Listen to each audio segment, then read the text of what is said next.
What's going on, everybody? Back here with some more Sons of the Forest. Welcome to Base Legend. Hope you guys are doing well. Calvin, why you gotta sleep on the floor right next to the bed? I guess we do only have one bed in our base so far. So it's the middle of the night, as you can tell. There's nothing going on. But we have been using some console commands, so I am going to go ahead and just reactivate the console commands. So that way we don't really have to deal with anything here. We're also really hungry and thirsty, so I gotta take care of that. Lots going on. Lots going on to dive back into this. Alright, so first things first, let's go ahead and eat and drink some of this chicken noodle soup that we made. Probably one of my favorite cooking things that you can do in this game is the chicken noodle soup. I mean, you mix a human arm with cans of ramen, and that's what gives you the chicken noodle soup, so it's fantastic. Alright, let's go ahead and cook some more food here. Probably shouldn't have taken the pot off. What do we want to cook? Oh, we need water in that pot. Never mind, actually, I should take this pot back with me so we can fill it up with some water. So it is pitch black out, as you can see. Actually, I don't even know what time it is. I should check that, shouldn't I? Is that Kelvin over there? Yeah, it's Kelvin. Alright, so it is currently 4. What's that, 4 in the morning? Yep. So let's go ahead and just kind of set things up. Basically, like, I want to, before we venture off or do anything with the camp, I want to at least just set up a new meal for myself. See what we got going on here. Let our inventory load, and then I'll go ahead and activate the console commands. Yeah, see, we got all this rotten flesh that we can't use to cook with. All this rotten meat, too, or, well, rotten fish and oysters. Alright. Well, we now know our situation, so let's go ahead. So one thing I don't like about my base that I've built so far is there's this, like, tarp tree right here that kind of keeps just popping up every time I get into the game. And so I have to break it down every single time. It's not like the end of the world, you know, but it is a little bit of a nuisance. Mutant body. Alright, so the moon's going down, which means the sun's going to come up fairly soon. Until then, just going to do some basic stuff here. Alright, let's drop all this rotten meat that we have. Do it away from our camp, too. Or our base, rather. Get rid of these oysters. Perfect. I'm not a big fan of them. Like, when you use the console commands, they give you the raw cat food. I don't know. To me, there's no reason for that to be in your inventory. Okay, so we are pretty much set. Let's go ahead and fill our cooking pot here up with water. Hey, what's going on, Soulful Brush? Good to see you again.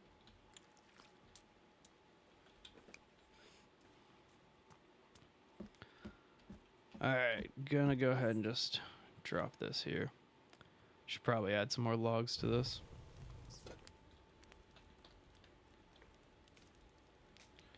Okay, and let's reactivate those console commands.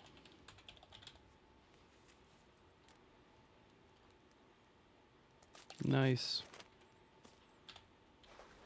Alright, so what we want to do, we want to add all items. And then we'll go ahead and set the time of day to be about 6 a.m.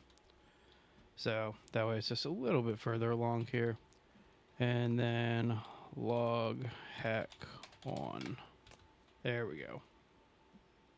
Nice. That's exciting. My wife is very crafty like that, and she does a lot of quilting and stuff like that. I've always wanted to kind of dive into it myself, but I'll be honest with you, I'm not the type of person that has that kind of patience. And so yeah. Man, alright, so I think I might actually need to rebuild this fire a little bit. See if we can add some sticks to it.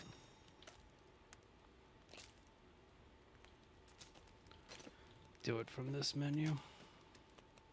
Do I seriously not have any sticks on my hotbar here? Weak. Alright, just crack some more sticks to go into this.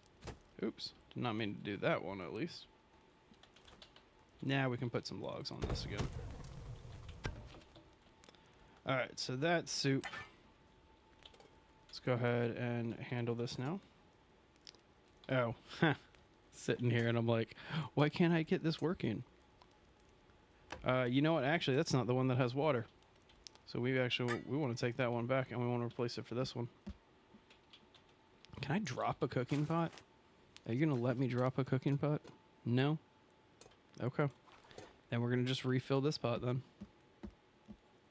Kelvin, you enjoy that fire. Refill it right here.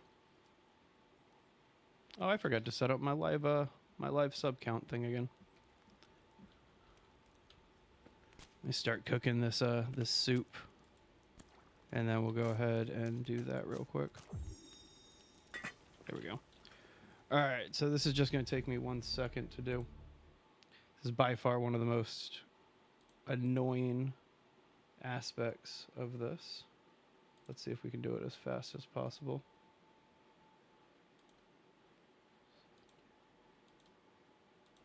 And then interact.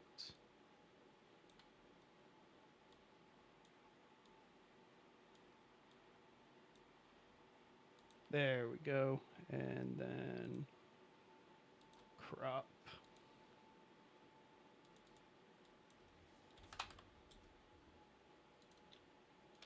You know what? Close enough. It's not perfect, but it'll do. Okay. Sorry about that. Let's get back into the game. So we're gonna wait for our chicken noodle soup to cook. That's the word I'm looking for. And then I don't really know if I'm gonna work too much on the base today. I have this surrounding area that I haven't really figured out what to do with. But you know, like, got some options. I should probably end up putting some walls or fencing here in these little sniper nests. That'd be nice. Yeah. And then we do have the crow's nest up here. Or widow's walk, whatever you want to call it. Man, not much going on out here though. It's kind of a quiet day. All right, well, I hear our chicken noodle soup is done. Let's do a cave. I was going to come in here and maybe make a storage area. That's kind of what I was thinking. Oh, that's still cooking. So the plan is this downstairs area is going to be like storage, cooking, all of that. This middle area is going to be the like housing for Virginia and Kelvin. And then I did ropes for the third floor and the roof here. So that way Kelvin and Virginia can't get into my room, which is this room up here. And then, of course, we have the Widow's Walk, Crow's Nest, which is just a nice little sniper tower. And so that's the main roof or the main building. I'm going to expand it pretty nicely. I'm kind of going for like a hunter's lodge vibe to it. So there's going to be like a shooting gallery down that way, some other just miscellaneous stuff. I like building garages for the golf carts in this too. And so I'll probably end up putting a garage or two. And when I say garage, it's really just a frame and then a few other things. All right, so we're just going to take our chicken noodle soup with us. All right, map time. Let's see here. Let's see. Wrong button. Oh, you stay away from my property. This is my house. No skunks allowed. Calvin, could you take care of that skunk, please? You gonna eat the skunk? Don't eat the skunk, bro. Dude. Awkward. Bro eating raw skunk over there. Okay, let's go ahead and figure out what one we're going to go to. What cave do we want to do? So I keep making this mistake of... see, Virginia's all the way back there at the Ancient Armor Cave. Because I keep making the mistake of just going back into the Ancient Armor Cave every single time that I play. And so let's go past the ancient armor cave this time and just go do another random cave. And let's get some speed. Gotta love hang gliding in this game. It is one of my favorite aspects. Alright, fine. We'll go check out this this beacon over here. What's this, the golf course over here?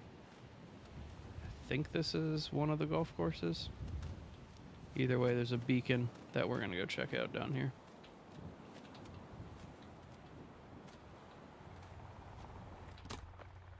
That was fun. I feel like one of these days, Creepy Jar is going to patch this game and include, what was the word? They're going to include collision on the hang gliders.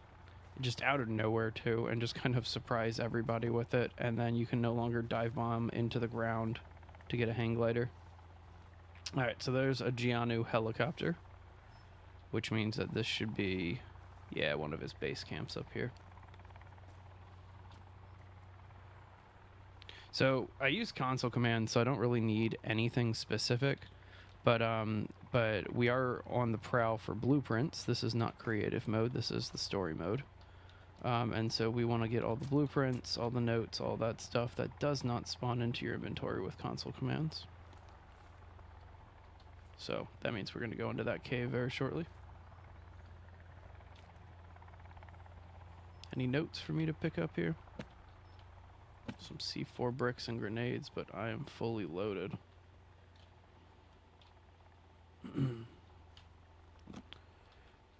And nothing worthwhile over here.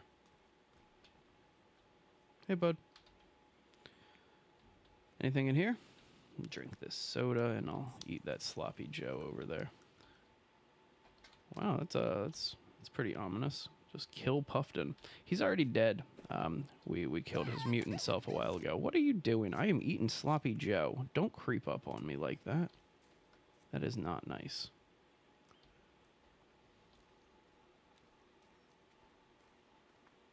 Interesting.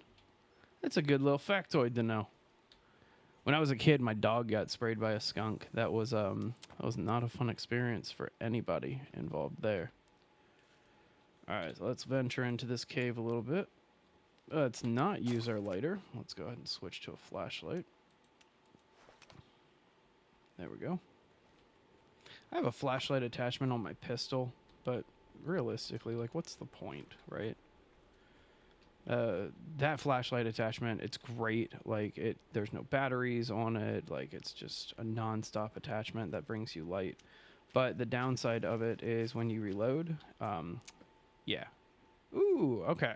So this is the teleporter. That's the teleporter note. And so after you choose to stay on the island, which we intend on doing in this playthrough, after you stay on the island, you get the last piece of the artifact. And when you combine all the pieces, you can start activating different blueprint notes that you find. That's one of them. And that one, when you activate it, sets you up with a teleporter. And so as long as you have a charge in your artifact ready to go, you can teleport back to that space from any point on the map. Really handy if you're like doing some achievements on hunting and stuff like that. But for the most part, I mean, after you've beaten the game, the teleportation's cool, but there's not really much of a point, you know? Interesting. That would make sense. Like, it's more of like a chemical thing than anything else. Like, it's like you want to neutralize the chemical as opposed to just kind of try to wash the liquid off. That would make sense. All right, so where Virginia is, I'm pretty sure that's the artifact cave, and we do not want to go to the artifact, or not the artifact cave, the armor cave. What was going on there? That was weird. So instead, what we're going to do is we're going to run over to this cliff. We're going to jump off of it with a hang glider. And then we're going to keep going down this side of the island.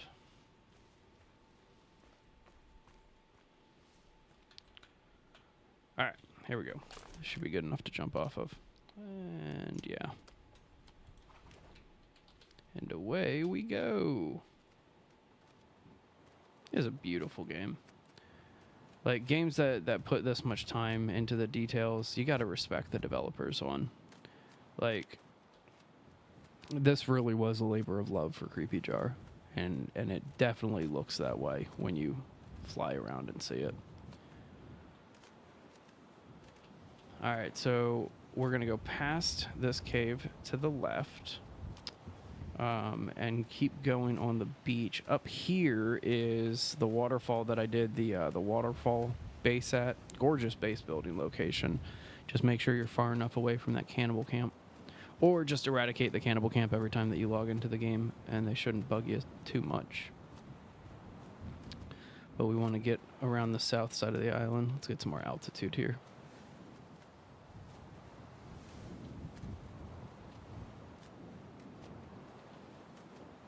There we go. That was fun. Let's do that again.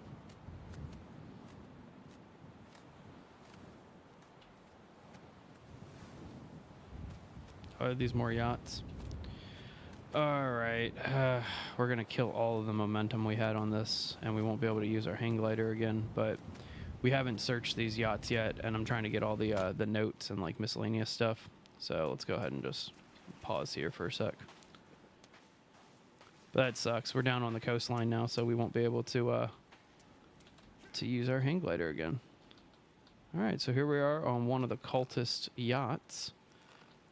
Rich people with crazy religions doing crazy things. This one's an interesting ship, though, because it's filled with all of these mutated bodies and corpses.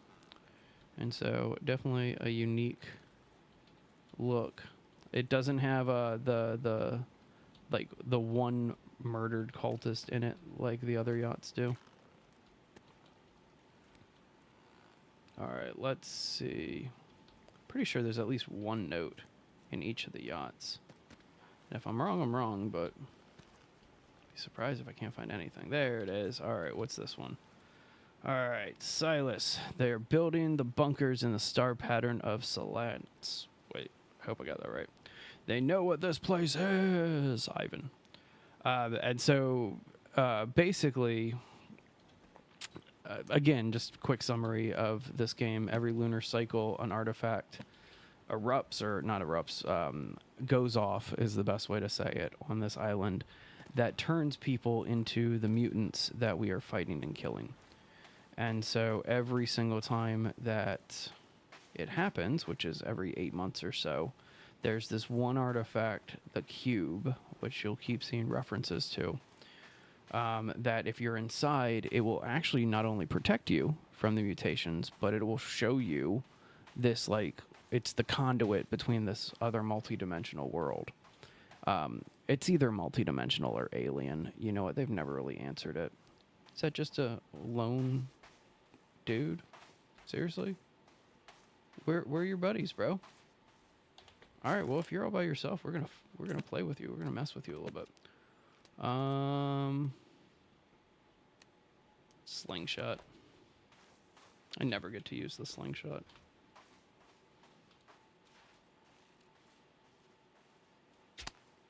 Oh, over his head. He's like not even fazed by it.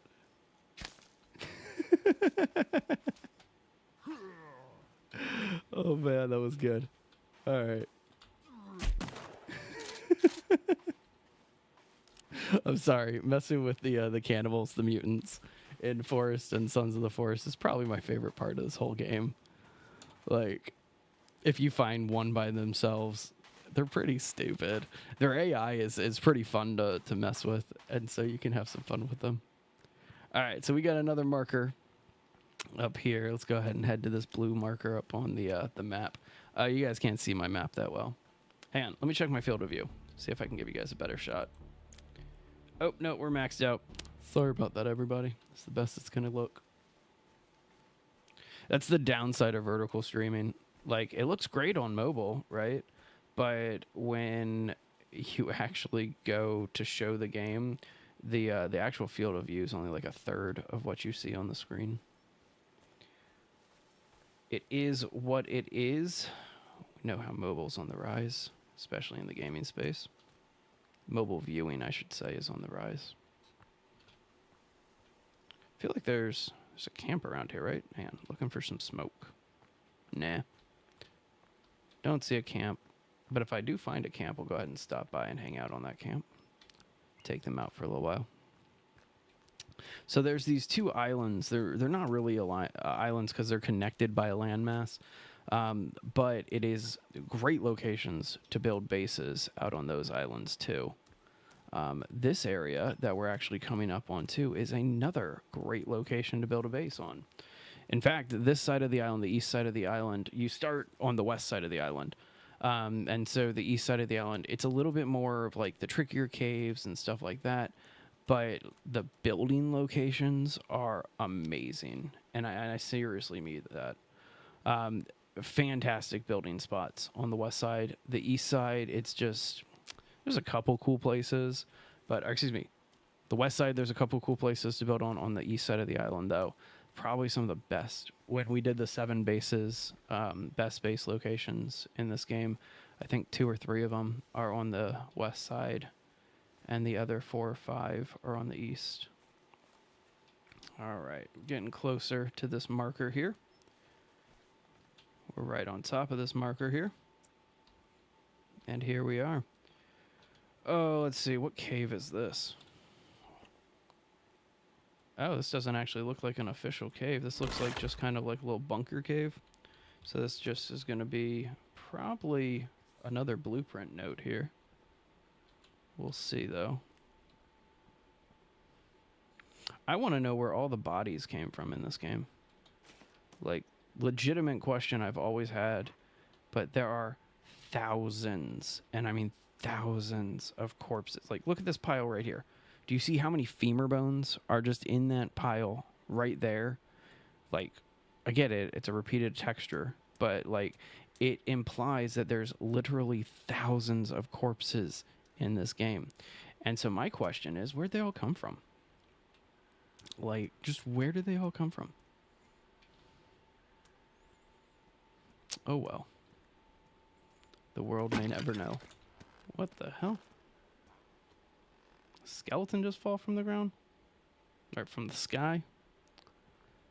Skeletons falling from the ground, everybody. You gotta look out. I might be walking too fast, so the jump scares are like landing on top of my head instead of in front of me. Typically, though, like, inside of these little side caves, I'm not sure if you find any enemies inside any of these side caves. Like, unless you have to kind of squeeze through the wall, I'm pretty sure that you don't really have to deal with it. This katana cutting through these boards probably wouldn't be like that. If you don't know how to actually use a katana,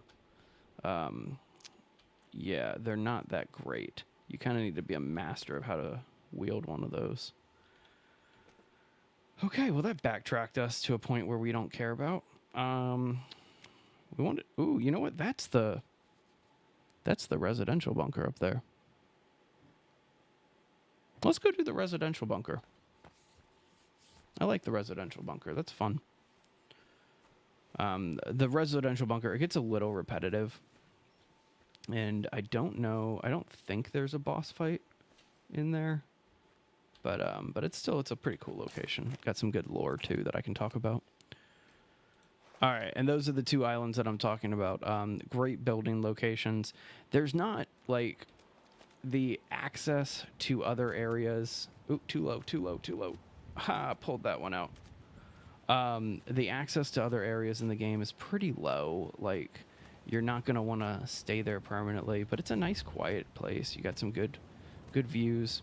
The second island here on the right, oh, that was definitely a little too low. The second island here on the right has a nice lake in the middle of it too that I like to build on. And so that's always fun. All right, not going to go too low this time because I actually need to get over this cliff. Just need a little bit of altitude here. So there is that blue beacon in front of the residential bunker. We're going to go to that beacon first.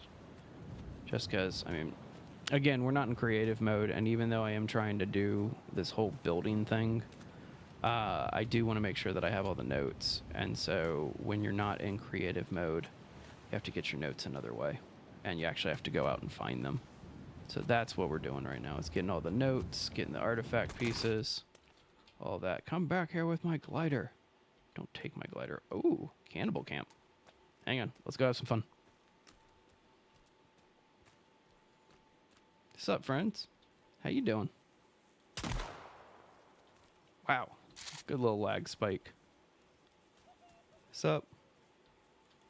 Yeah, walk calmly towards the guy with the shotgun. Sorry about your boyfriend. Is that it? Aw. I was expecting there to be a little bit more.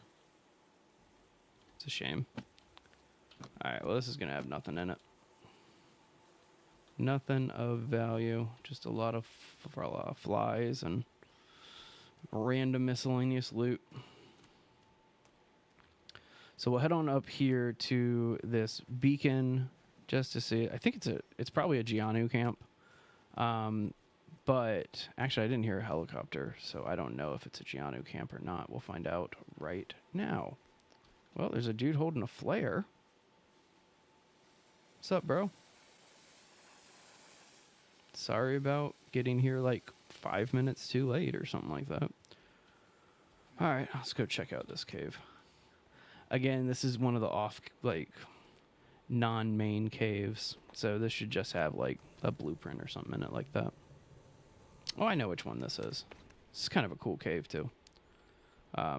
So there might... I can't remember if there's any notes in here, but if there are, I'll actually stop and read them. Oh, I need to put on more armor. Just realized that I only have 4 pieces of solidified armor equipped. Nice. What'd you get for lunch? What time is it? It's only 10:30 here. I need to probably think about getting some brunch on my end. Anybody else one of those people that eats like 5 meals a day instead of 3? Or at least that's what we try to do here. That's just a fun way of doing things. Americans with afternoon and morning tea sessions. Alright, let's go ahead and go into this other room.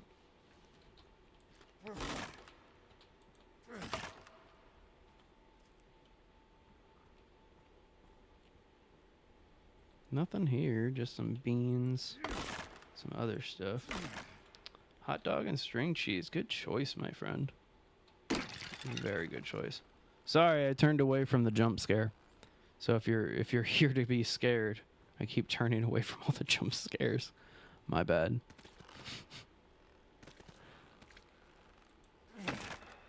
Alright, go down here. Ooh, Solophyte nodes. So whenever you see Solophyte, it's a sign that you're probably going to encounter an artifact piece. Alright, got blueprint here. Ooh, okay, so that blueprint, it's hard to kind of tell what it looks like, right? But it's got a light bulb in the middle of it, and then you wrap a reflective tarp inside of it. It's a spotlight. And so those are the external spotlights for the your base, which is very, very handy. I always felt like this looked like a good spot to like do a dig spot, you know, like make it so you could dig into this mass grave a little bit. Maybe that's just the morbid side. That's fair.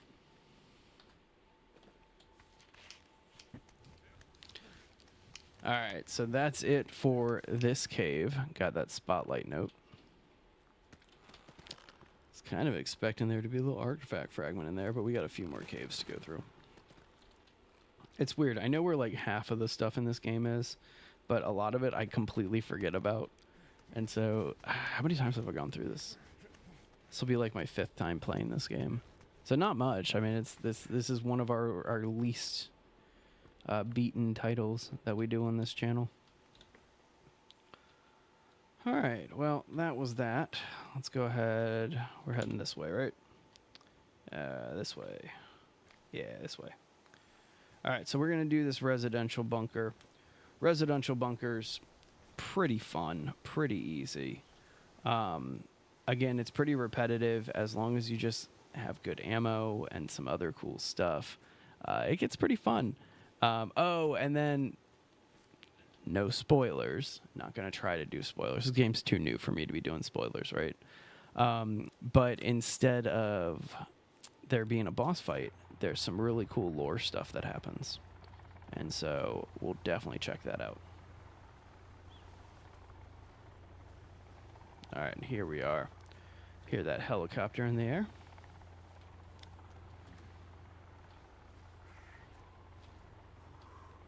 So here we are. This is the spot that we're looking for. There's the helicopter circling over there. What's up, Shiano? Is that squirrel? Yeah. All right, hang on. Okay, yeah, these are mutants. For a second, I thought they were cultists, and then I'd be at the complete wrong bunker. But this is residential. This is not VIP. All right, so let's go ahead and squeeze on through here and have some fun.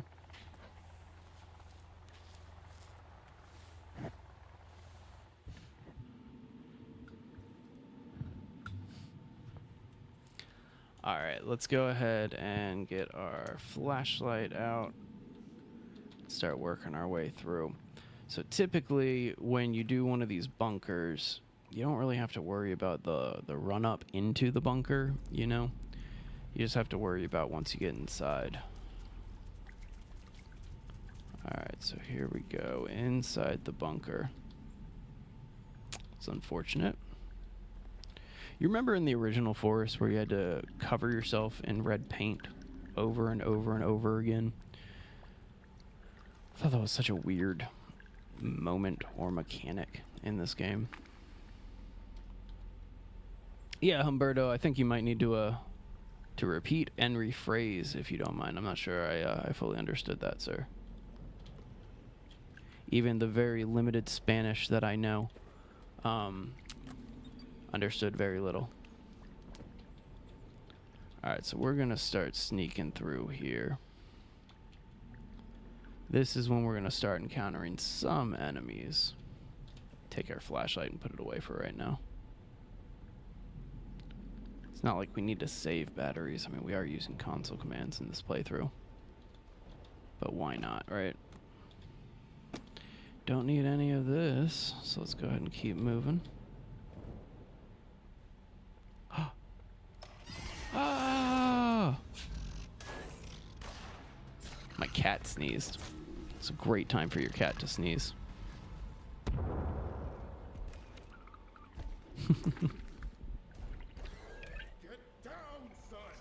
It is kind of a weird cutscene, and it doesn't explain much. So that is Timmy LeBlanc and what's his name? Eric LeBlanc, his father.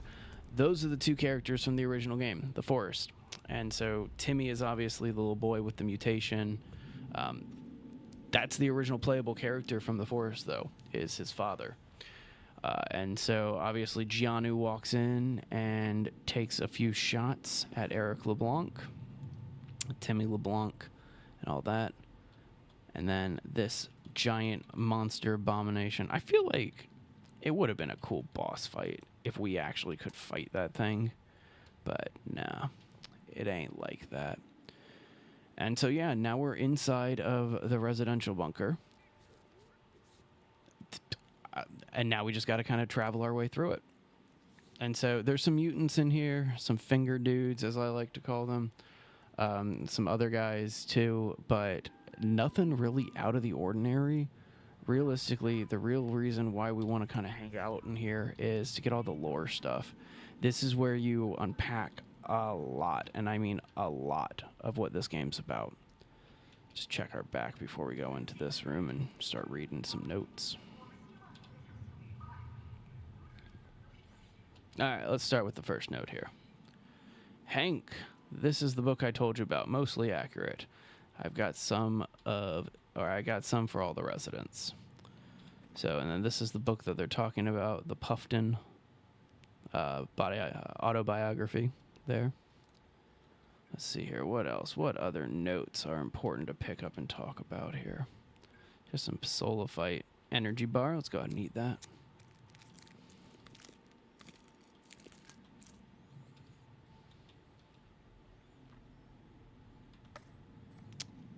Apparently they just, I don't know. The ammo in this game has always been a little confusing to me. Like, this is supposed to be kind of like a luxury resort style thing, right? Why is there just ammo in everybody's rooms? I don't know. Things that make you go, huh? All right, let's head into this next room. I did see a dude creeping around all the way back there in the hallway. And so we're going to just kind of check this room real fast and then continue on into the hallway and make sure that we don't have any surprises coming up that staircase. So head in here. Oh, are those babies on the ground? What's up, baby? Other baby. Hey, what are you doing behind me, finger dude? Don't creep up on people. That's not nice. Another guy came too. Out of the way. Man, they are loaded. Ow. That's not nice. Put our flashlight away so we can focus on this fight. Come at me, bro.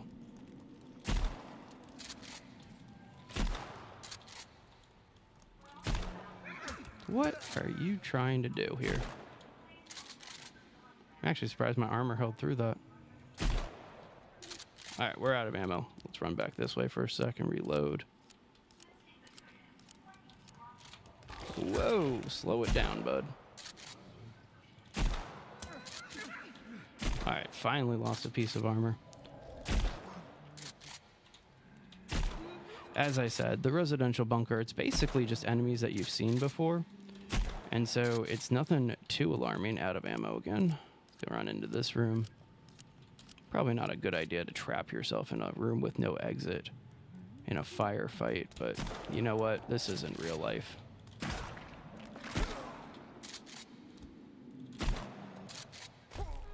What are you? Slow it down, lady. Jeez. Crazy.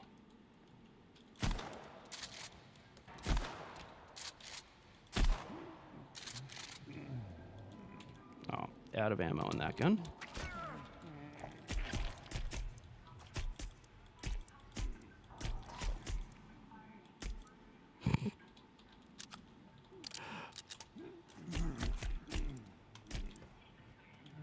All right.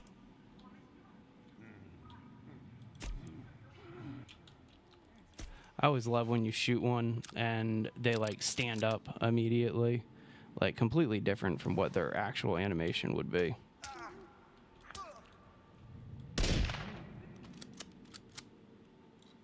Okay. I know, but the shotgun and the guns are just so much more satisfying. Like, don't get me wrong, I do appreciate the crossbow and some of those things. It's the reload time on it that will forever just annoy me with the crossbow. You know what though? I don't give it enough time. We'll use the crossbow for the rest of the residential bunker. Actually, you know what? Let me be smart about it first. Let me go ahead and reload my shotgun first before I get into a jam. Okay, and then I don't think I have this on a hotbar, but we'll rock the cross. Oh, I do have the crossbow on a hotbar. All right, so it's number 6, rifles 5, shotties 4. We got it from here. All right, so that was a nice little excursion. We kill all the babies in here? I think so. Go ahead and have some of this soda. So we got a 3D printer. Nothing we really need to print, but it's nice that they included it. And I think there's an outfit. No, the outfit's downstairs.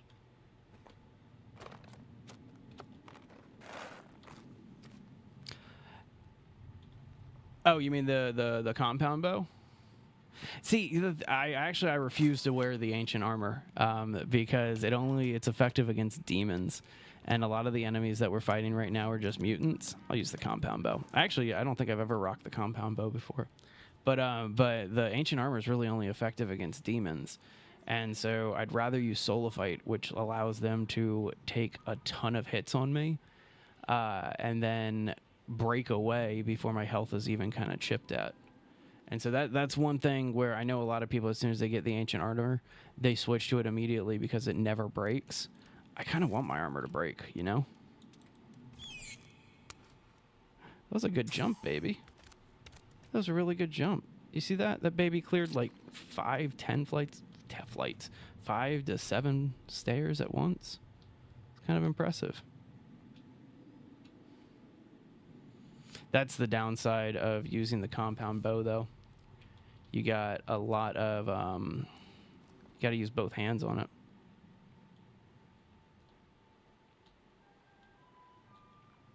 Well, I'd believe it. I would not, like, discredit the power of this bow versus anything else. There's definitely a lot to be said about the non-firearm projectiles in this.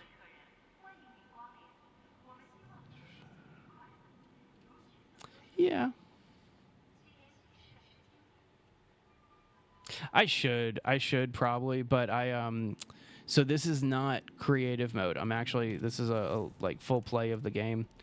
And so I don't have all the notes yet. And so I haven't taken the time to get the armor plater just yet. I really should take the time to get the armor plater. Or not the armor plater, the item plater. I haven't taken the time to get the item plater yet, and so I haven't had a chance to upgrade anything. The only reason why I have this stuff, like the golden armor and all of that, is because of the console commands. So I guess I could, now that I think about it, I could just use the console commands to get the blanking on everything. I could just use console commands to get the gold armor and items. That's always a possibility. All right, let's see here. Doris, Ed's very worried about the soft opening. He's having visions of something very bad happening. Thinks it might have gotten the location of the bunkers wrong. He didn't. He didn't get the location of the bunkers wrong. He just screwed everybody over, and there's a difference. Okay. Note collected here. Doris, Ed's having dreams about the Gold City again, and I don't know what to do. Well, you will become a mutant very soon, so it doesn't matter what you choose to do. So the Gold City is actually, I mean, not trying to give any spoilers, but we do eventually see that in this game. It's either alien or it's multidimensional. It's really cool looking, and it's not explained enough. And so I'm hoping for the third game to come out, which I firmly believe they're going to call Daughters of the Forest.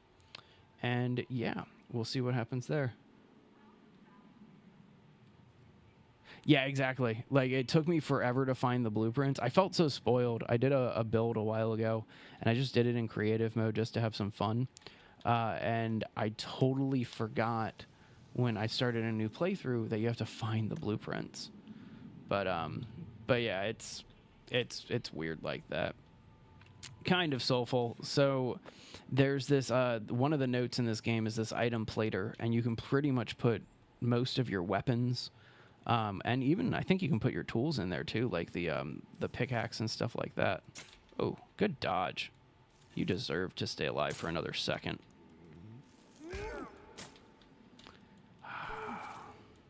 I am a bad shot with this bow.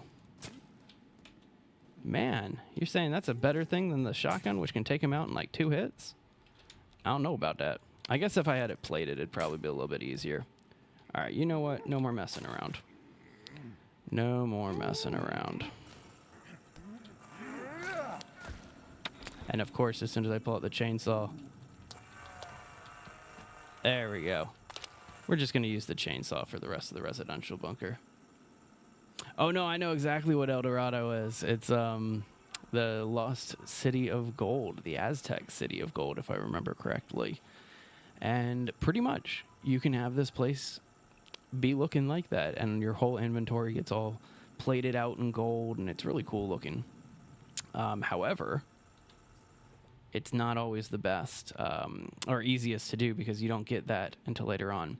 Found some old fishing villages here, lots of bodies, and I think one of those actually has the artifact that we were just talking about, the item plater. Let's go ahead and keep venturing through here. All right, here's another location. There's the luxury bunker. Gourd, not sure what these guys are supposed to be, but we found 8 of them in Cave D7, and that is, of course, that like space suit wearing dude that we encountered in the ancient artifact cave, ancient armor cave, that gives you the armor and one of the artifact pieces. That is the spaceship that we encounter. Can you call it a spaceship if like it's trapped in a cave because of a multi-dimensional like portal opening up? I don't know. All right, so we're gonna head in here. Little lobby on the wall. There's Timmy LeBlanc. Hey Timmy, how you doing, bud? Note collected. Hank, I'm worried about Gianu. If anything happens to me, send word for Jack Holt. Jack Holt is me. He wrote a book about me once. He's press, but I trust him. He can uncover what happened here and make sure my daughter is safe. So he's referring to me. I'm Jack Holt. I am the dude who wrote the book. I love this little Easter egg right here. JP Shribble, how to be a game developer, left in the game. That's a fun little Easter egg in Sons of the Forest. They were leaving the basics behind. All right, before we let Timmy out, let's check out this email. Hank, let me put my chainsaw away. That's annoying. Hank, a bunch of crazies arrived by boat and seem to think killing themselves on the island will send them to the promised land. Do we have insurance for this? Probably not. I mean, I don't see that being in like your EPL or your gap coverage or anything like that. All right, there we go. Open the door for Timmy. Let him out. So you don't really talk to Timmy. He tells you to get off the island once, but like that's about it, you know? And then you have the whole get down son cutscene that we just saw a few minutes ago. And then that encounter with him. And then, of course, is the first encounter in the entertainment bunker, but that's kind of neither here nor there. Shooting babies in the face. And you don't really, like, become friendly with him, if you will. You just kind of are there, and then at the end, he's like your best friend, and he's like, yeah, come on in. It's a really weird premise. I feel like they could have done a little bit better with the Timmy and Eric cameos here. All right, let's venture on down here. Any more babies to kill? No, but the lights are back on, so we'll put our flashlight down.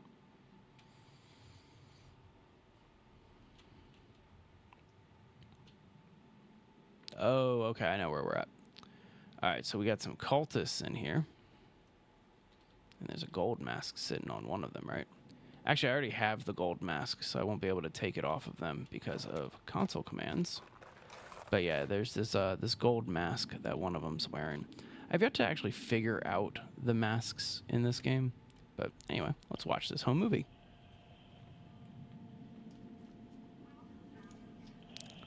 Dead killer whales.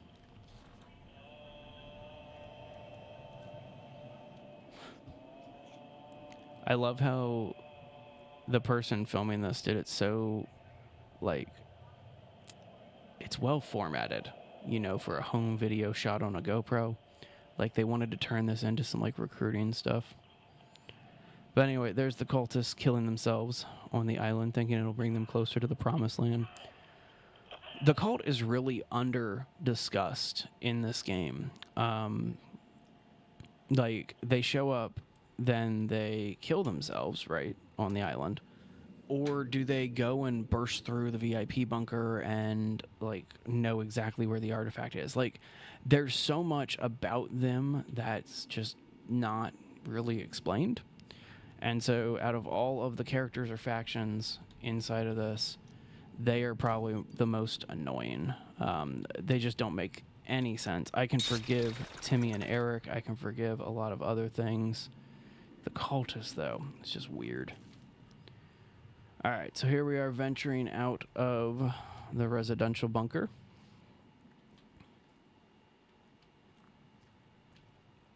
I feel like this is a great place to get ambushed. I always say stuff like that out loud because 9 out of 10 times I'm never ambushed, and I feel like I cause it. I don't know. Stupid stuff. That's the one downside about horror games these days. A lot of horror is scripted. Like, these games have scripted elements in them. Enemies spawn at specific points. They don't spawn until you do certain actions. They won't be aggressive until you do certain things. And so it's always a little unfortunate in my mind. Like, I'm going to drop down here, and there's probably going to be a spawn happening soon. But yeah, it's a lot of horror, and survival horror especially, has become scripted moments. And it loses that edge that good horror had. Like the original Alone in the Dark games, the original Amnesia games, that type of stuff. Alright, so not only did I just hear a cultist scream, but it is nighttime, and we don't like that. So we're going to get to this open area, face the backwater here, and quickly set time of day to be 6 a.m. There we go. That'll do. So there's another cave over there. I don't know if I've done that cave or not yet. I'm going to go do that cave, though. I'm just going to at least go to the front of that cave and see if I've opened the door to it. It looks like I have from here. Ran right into a tree. Sup, deer?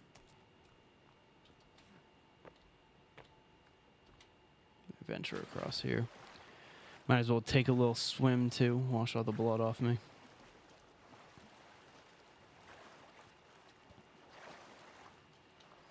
There's probably so much underwater in this game that I just haven't bothered to check out because, I don't know.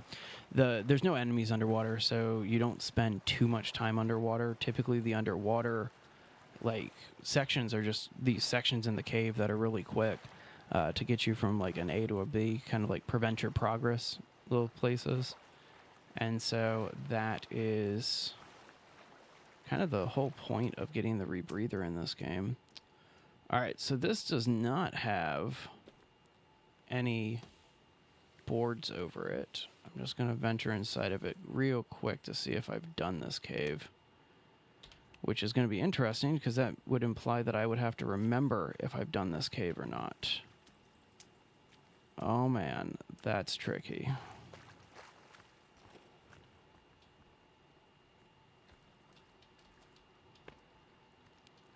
Oh man, this will be fun. R-U-N, R-U-N, R-U-N, R-U-N, R-U-N.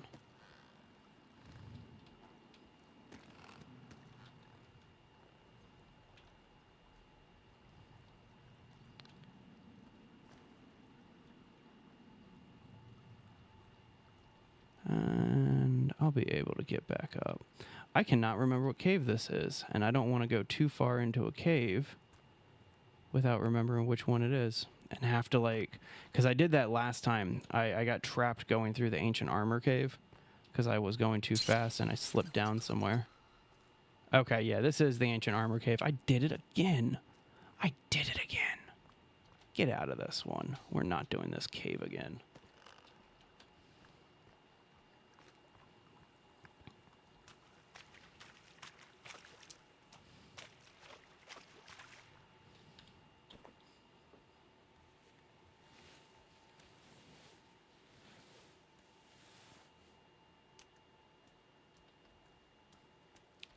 No. Let's go ahead and head to the next cave here.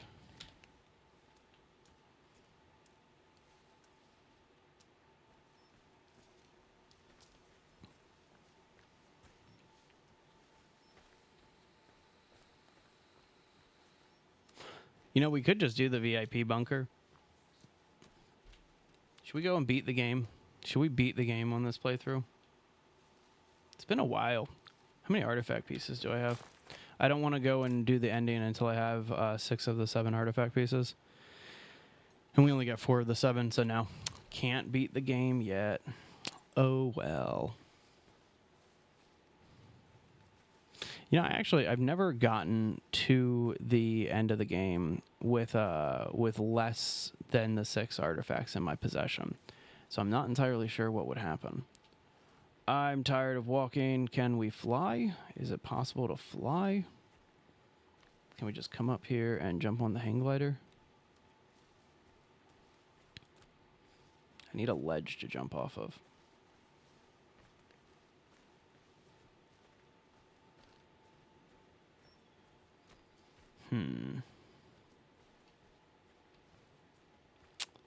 None of these will do. None of these are going to work in terms of a ledge to jump off of.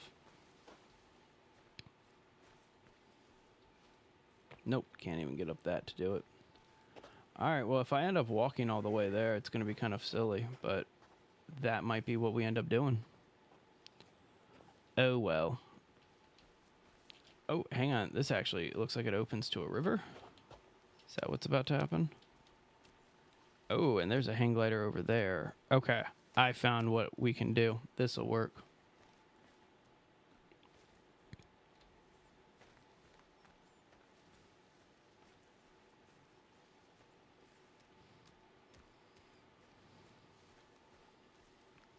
There we go. This'll be a ledge.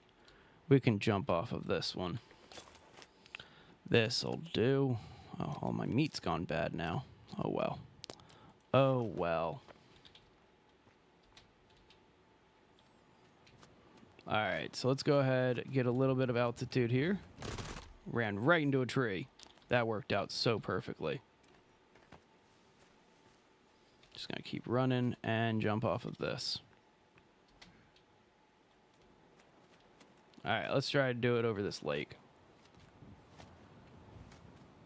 Yeah, there we go. Finally got over the tree line. Alright, so now that we're flying again. So that's our next location. It's going to be that cave over there off of that lake. That's where we're heading to next. Trying to get all the artifacts and all of the blueprints before we beat the main storyline, I should say.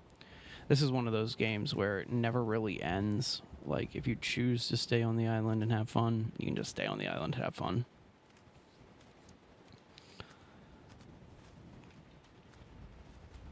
This is the lake that we're heading to, though. Ooh, cannibal camp. That's not a cannibal camp. That's just, yeah, that's a regular camp.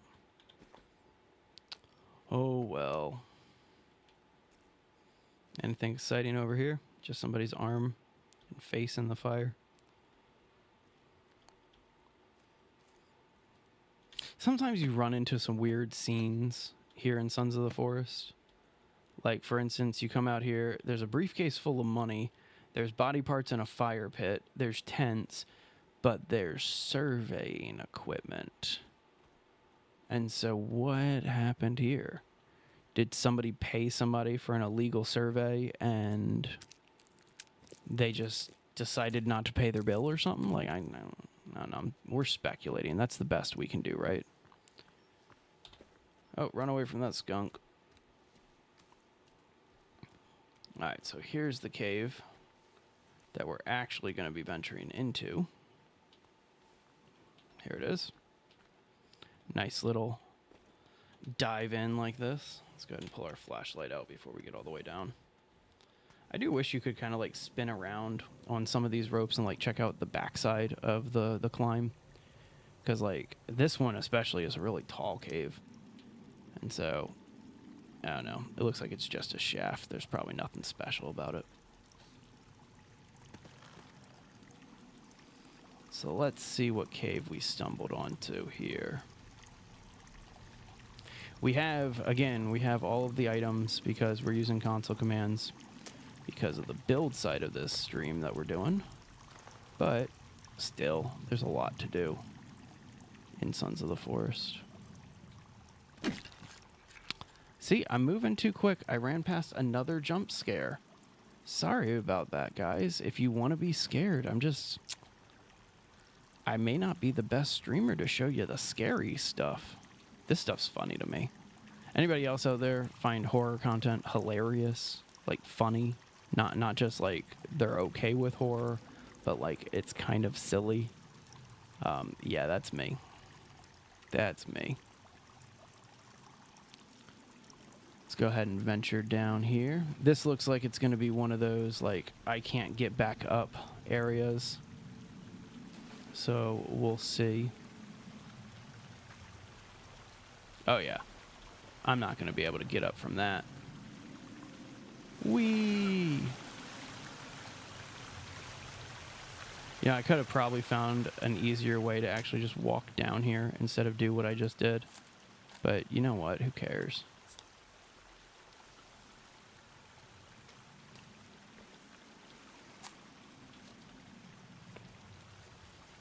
Alright, get your flashlight back out. It is too dark. Yeah, see, there's like this whole path just to walk down from that ledge that I jumped down off of.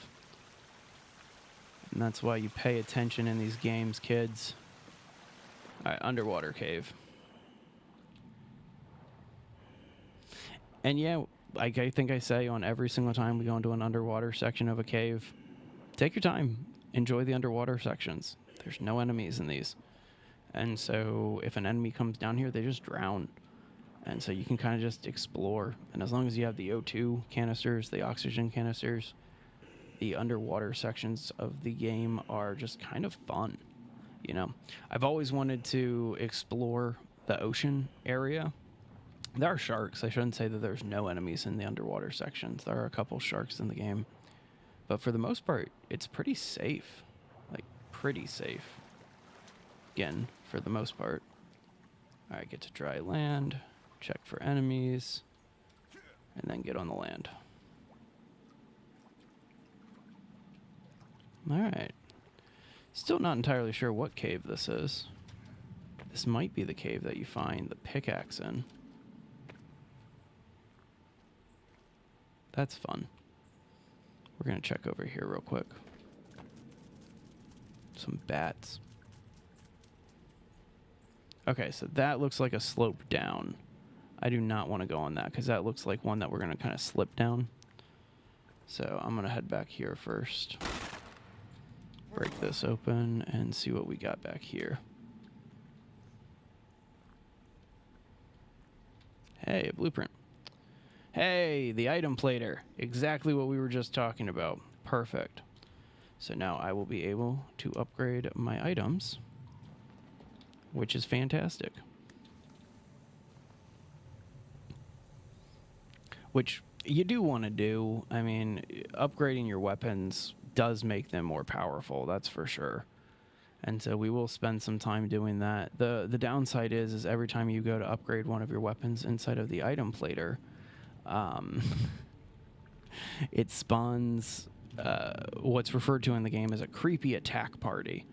And so it's either going to be like a handful of really simple mutants, or it spawns some of the like more difficult enemies in the game just when you go to upgrade a weapon. And so it's a little bit of a pain, but worth it to go through, I guess. This looks like we're heading to an artifact spot, though. This is just too much of a lead. And then the upside down crosses. Cross and upside down cross, too.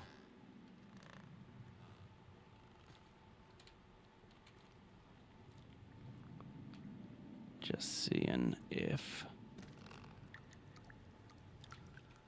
So I'm going to say this, and as soon as I say this, of course it's going to happen. But we haven't encountered an enemy in this cave yet. It's been a very, very quiet cave. Very quiet cave. Can't complain about that, though.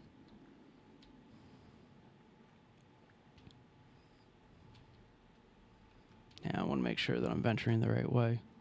Are there two paths here?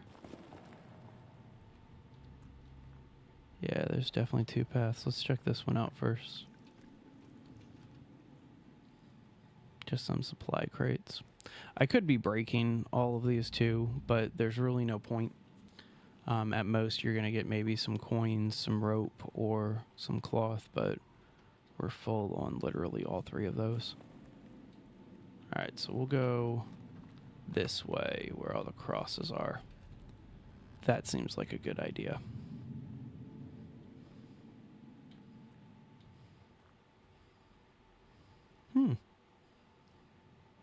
I wonder if they're trying to tell me something.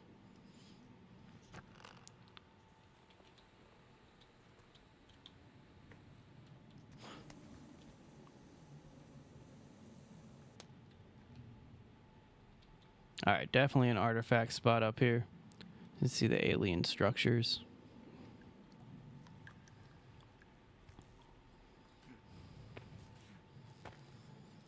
There we go. Is that piece number 5? So we need to get 6 of those pieces, and then the 7th piece becomes available to us afterwards. Is this? Yeah, there it is. All right, so now we got to backtrack a little bit and go down to that slip and sliding part and get through the rest of this cave. But that was a little detour to get artifact piece number 5. And no enemies so far, so I'm just going to kind of sprint back this whole way. Get back to where we need to be.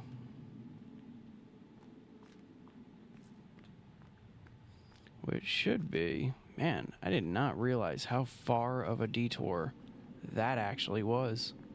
It's a significant distance away. Wow, my character's exhausted. Did not see how tired you were, too. Alright, so this should lead us up to that door that we broke down, right? Wait a tick. Is this the entrance of the cave? This might be the entrance of the cave, and if it is, I'm going to be a little disappointed in myself. About to find out. No. Okay. I feel a little bit better about myself then. That's the door that we broke down, which means this is the part that we need to get to. All right. Let's do some sliding. Nice.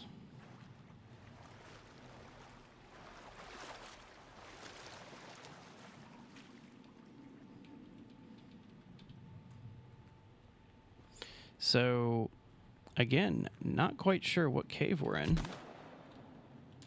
but ready for everything.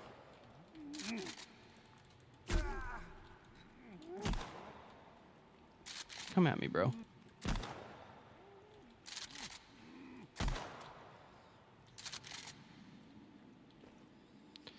So, make sure to skin these guys. They give you some good creepy armor. I should probably switch to some explosives in the near future, too. Eat and drink some of this stuff. Keep my energy up. They're even encouraging you to use explosives. Giving you grenades right here. Let's see. Rifle ammo. That's it. Alright, hang on. I'm putting back buckshot. That'll end these guys a little bit quicker. And just to recap my armor. They do, for people who want to keep enemies on while building, such as myself, I would really appreciate if they would allow you to have a creative mode in this game that gives you all of the artifacts. Okay, I feel like I should be able to go somewhere through here.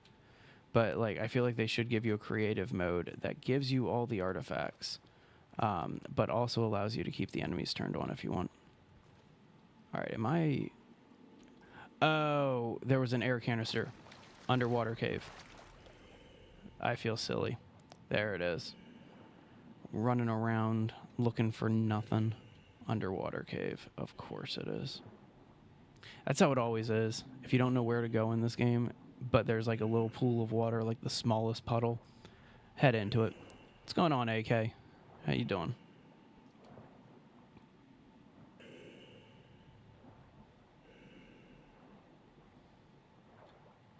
Let's go ahead and head on through. There's only a slight risk of getting turned around in the underwater areas. It's not like the first game, though. Like, your oxygen automatically replaces itself. And so, in the first game, if your oxygen tank depleted, you would just drown. Like, you would just die. This one, they're a little bit more forgiving. You don't have to think about your oxygen consumption before you go underwater. As long as you have the resources, that is. Like, don't just run in there expecting to live, you know. All right. Venture through here. Man, lots of underwater sections.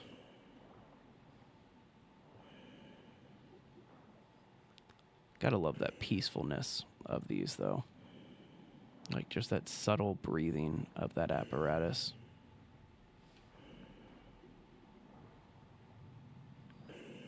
All right, here we are on the other side.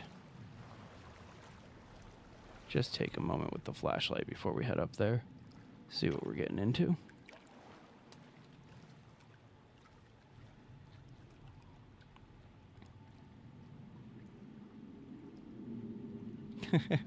So this one, it's actually, I've only been doing this base, like, we've only put probably a couple hours into it. We've done a few big ones for Sons of the Forest on the channel. This one is still tiny right now. I think it's only a 5x5, and it's only like 3.5 stories tall. And so definitely it needs more work on it. So this, just so everybody knows, this is where you get the pickaxe. I'm pretty sure this is the pickaxe location. It's in that piece of solophyte. It is not there because we're using console commands. But I'll head back to the base very shortly. When I say mega base for Sons of the Forest, I'm talking about an entire area. And so there's a lot of work that needs to be going. I think I've only streamed this base for about 4 hours total, so there hasn't been much work put into it. The waterfall getaway that we put together, though, that was massive. That took about 40 or 50 hours to do. That was a good shot. Come here, you. That's why I wanted to switch to buckshot. It's so much more powerful. The slugs, you can get better shots off. Like, they're more accurate. I mean, it makes sense, right? It's a slug round. But the buckshot just does so much more damage. And in these caves, that kind of just makes more sense to me.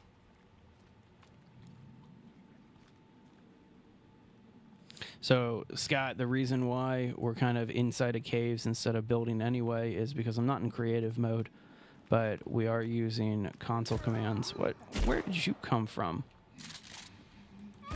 What is wrong with you? Come here. Come here. I'm going to teach you a lesson. Come here. What are you going to do, huh? Yeah. Probably should have looked behind me with the flashlight before I turned around and started reloading. But anyway, so we're using console commands, even though we're not in creative mode, which, I mean, I wanted to actually have a working base with all the traps and things like that and actually have to fend off raids and all of that. But the downside of that, as you may know, is you have to go and find all your own blueprints and artifact pieces. And so I didn't want to get too far into the actual construction without having all of the notes. And so we are currently hunting notes.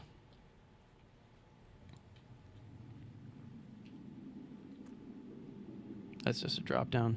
There's no rope. That's unfortunate.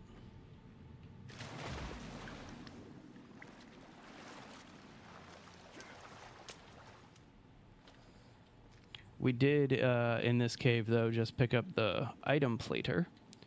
So that's going to be one of our next orders of business, is setting up the item plater and starting to repair our weapons.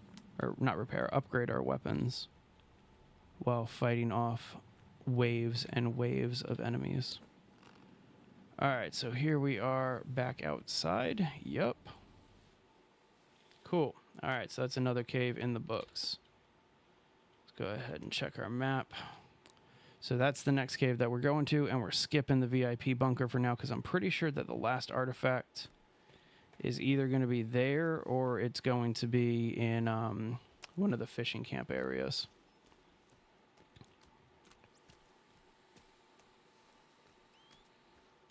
You know what, though? Small part of me wants to at least upgrade one of my guns before we do anything. Nah. Nah, it doesn't matter. Cool little side area. Is that a working cart? Nah, it doesn't work.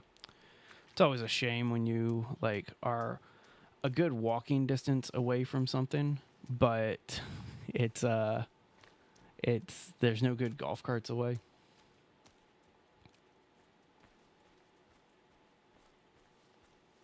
Yeah, that very, very, very good point. Like, it's definitely a very unique style of survival game. Like, I play a lot of Green Hell too, and when you start off in Green Hell, you can pretty much do everything in the game. There's like just a handful. Don't want to jump off this.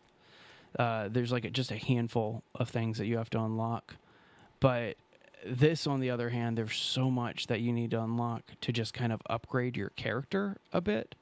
And so I think that's something that a lot of people, they don't get. Like, they think that this game gets really, really difficult. It can be if you let it, you know? I don't feel like digging any graves right now. That just doesn't seem like a good time. All right, this... Oh, I don't think this is an artifact. I think this is another note. We're going to find out, though. Got this fun little cave.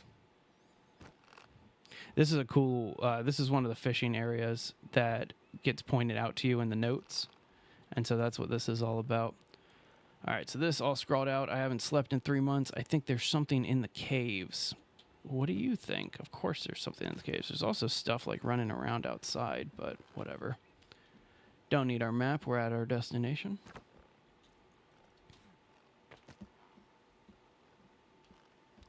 Let's see. Just want to see if there's any other notes before I break down the main building doors. So also, if I remember correctly, this cave, like, lets you out right there. So I could probably just go in the back way. But then again, when you go in the back way of caves, there's a lot of times you can't, like, venture through a lot of the areas. Weird. Okay, what do we got in here? Don't want our pistol. Just a skull and some solifite. Alright, well, let's go into the cave. I do think they should have had more caves like this. This is the only cave that's kind of, A, built into a house, but B, I think this might be the only cave that you go into where it's like you literally just walk into it at a slope like this. And I think that it's a really cool way of doing it. But just my 2 cents. Alright, so let's go ahead and venture this way first. Again, where did all these thousands and thousands of bodies come from? That's what I really want to know. Like, it would make sense if you run into the occasional body, but like, look, this room right here. 1, 2, 3, 4, 5, 6, 7. 7 bodies just in this one room. And, like, I get it. Everybody's crazy. There's a cult involved here and a bunch of other stuff, but still. All right, so we found it and broke it into 6 pieces. I've killed the others. This is referring to the artifact that we're currently looking for. So now this is making me think that this actually is one of the artifact locations, and I'm wrong. Not the first time, definitely not the last time. Big drop down here. Oh, I remember this cave. Yeah, and you gotta find a little swim up path. Or walk up path, rather. The cave design in this...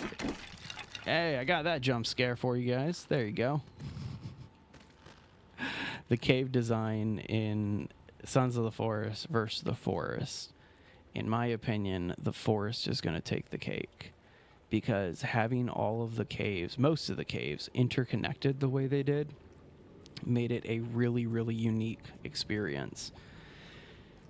Whereas this one, it kind of feels a little disjointed sometimes. And I mean, that was, of course, my personal opinion. But I feel like having all of the caves interconnected where, like, everything in the Forest versus Sons of the... Or, excuse me, the Forest where like you could literally, if you found the sinkhole, you could just like scale down the side of the sinkhole. It's a more intricate game that makes more sense to me, and I think that that's why a lot of people enjoy the Forest, for the survival horror elements, and they look at this game, Sons of the Forest, as more of an action psychological thriller, which both good games in their own rights. Sweet. Artifact piece. So there's the 6th artifact piece, which kind of means that I think I'm going to go beat the game now. Right? Might as well. So I love this. Dudes obviously were turned to gold and coated and plated in Solifite trying to touch this thing. I pick it up with no problem, and I don't get turned to gold or anything like that. Weirdness. Just straight weirdness. Is this the... Yeah, so always look behind waterfalls, right? Because sometimes you'll find a blueprint. What's this? This is like the everything trap, I think. I don't remember what it is, but it's like... I think it's called the all-in-one trap. And it is... as it sounds, it will like smack them, electrocute them, spear them, like a lot of different impalements. So that's always a fun one to get. Always fun to get all the good traps, right? So venturing up here. Okay, so I'm gonna jinx myself here, but there were seriously only 2 enemies in that cave. There's more than that. There's gotta be more than that. A little underwater section here.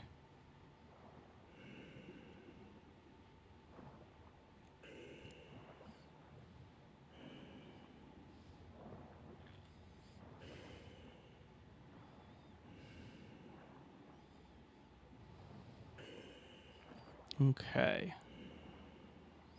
Just keep venturing through this. And as I said, you come out in the ocean. And so it's a cool cave. Like, it's a really cool location. But, wow, I'm surprised there's only 2 enemies in that one. That's really surprising to me. So that's pretty much it in terms of the caves. I'm trying to think. Hang on one sec. I'll have to review that shortly. Trying to think, but I'm pretty sure that we got most of the caves that we really needed to get to. We've gotten most of the notes too. Missing the gore chair. That's what's missing from that. Got both of those. Got both of those. Okay, so I'm missing a couple of the Solifite ones. So we're missing the gore chair, as I already said. Then we're missing the bone tower repeller, I think is what goes here. Wow. Hang on, let me turn this way a little bit so you guys can see this. We were talking about the extreme details in this game. There's a seagull eating a starfish right there. And that's something that, I mean, how cool, right? Do it again. Pick it up. Pick it up. Take a bite at it. It's like when you see the level of detail that they put into Red Dead Redemption 2. I'm not in any way comparing this game to Red Dead Redemption 2. Red Dead is a masterpiece. There it is. Yeah, take a nibble, little seagull. That's yum. That's some yummy food right there. But like, you've seen clips probably of Red Dead Redemption 2 where like they're actually eating and like putting food on their forks and the food's going down, and like the NPCs basically live their own life in Red Dead Redemption. They're starting to add more and more elements of realism to games, and I love that because I've always viewed video games as a very, very immersive experience. And if you do it right, like, it's just, yeah, super fun. Super fun. All right, I don't want to walk no more. Let's see here. Spawn. What would it be? Spawn world. Spawn. Yeah, it would be spawn world object. Spawn world object golf cart. Didn't work. You just spawn item golf cart. That didn't work either. Spawn item. Let's try it one word. No. Oh well. I can't remember what it is. Is it just cart? Nah. Oh well. Oh well. We're pretty much at the VIP bunker, so we're just going to run up to it. So the VIP bunker. Hey, 275. Thank you for the subscribe, whoever that was. If you have your own channel, Streamlabs will let me know. I love this little alert box that we set up here, but I'm still trying to figure out some of the mechanics. All right, so we're heading up to the VIP bunker here. VIP bunker's pretty cool. It's not that big. I mean, it's just the bunker for the VIPs, right? So it's not that big, but there's some cool stuff that happens in there. I'll say that this is also the final bunker in the game. And so if you don't want to see the end of the game and the final boss, oops, sorry, kind of thing. Like, I'm going to go ahead and do it so that way we can get one of the last notes that we need, because we get the armor plater inside of the VIP bunker here. So go ahead and do that. Supposedly, you can also build inside the VIP bunker. And if that's the case, that's a good idea. I just had a really good idea. I am going to set up the item plater inside of the VIP bunker, because I want to see if I'm going to get attacked by a creepy party by using that. But anyway, this is the VIP bunker. What's up? How you doing, VIP bunker? Just run in here real quick. So VIP bunker, it's a little misleading to call it just a bunker, because like you do the entertainment bunker and 90% of it is a bunker, and then the last 5 minutes of it and the first minute of it are a cave, right? Same thing with pretty much all of the bunkers. This, on the other hand, completely different. We're heading in here. We're going to do maybe about 5 minutes of a bunker, and then we go into one of the largest caves in all of Sons of the Forest. So I'm just going to check to see if there's anything back here. Doesn't look like it. So we're going to head into here. So it looks pretty much just like the residential bunker, right? Some slight differences. But we're just going to keep venturing through. I want to know the significance of this rabbit, because there's a spotlight on this rabbit, and I want to know the significance of that rabbit. I wish you could pick it up and bring it with you. All right, let's go ahead and venture down one more level. Blood. That's always a good sign that we're on the right path, right? I feel like you could have at least kept things growing in there or something, or have dead plants. Not entirely sure what they were keeping in there, but... All right, we'll go this way.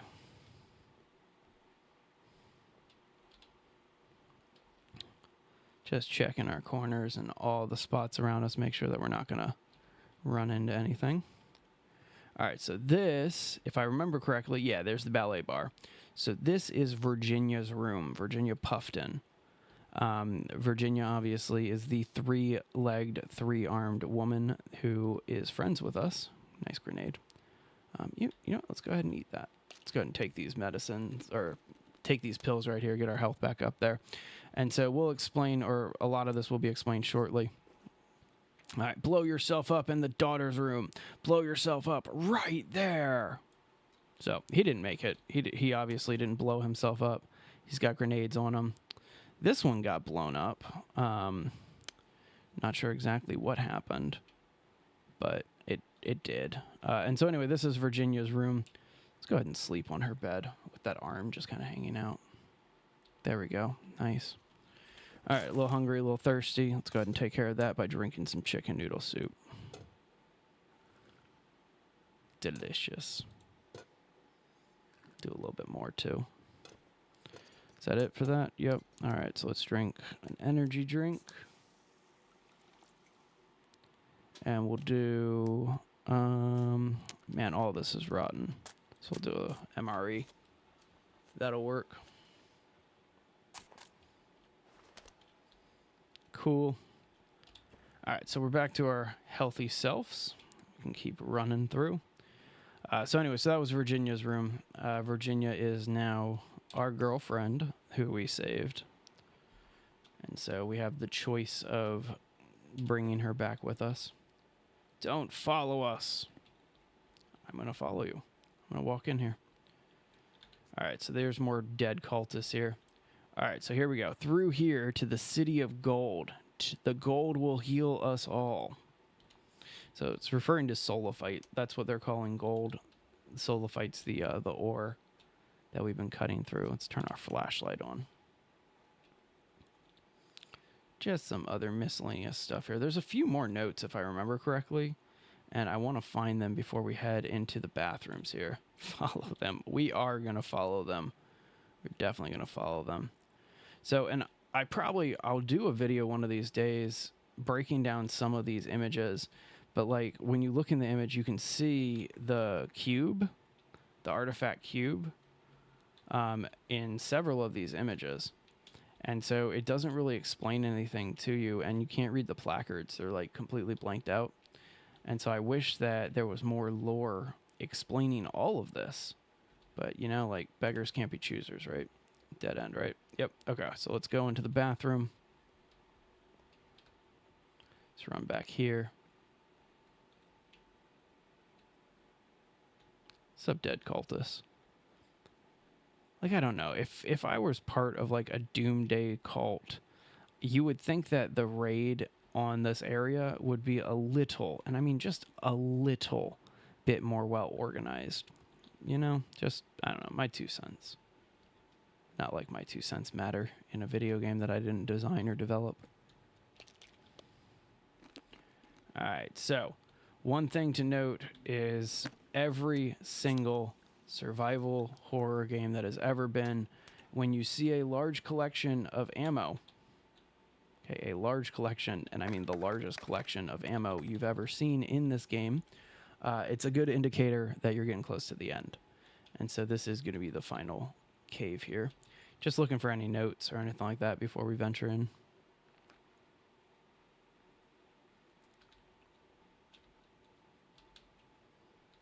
All right, let's go ahead and venture into the bathroom. We'll watch this home video for a while first.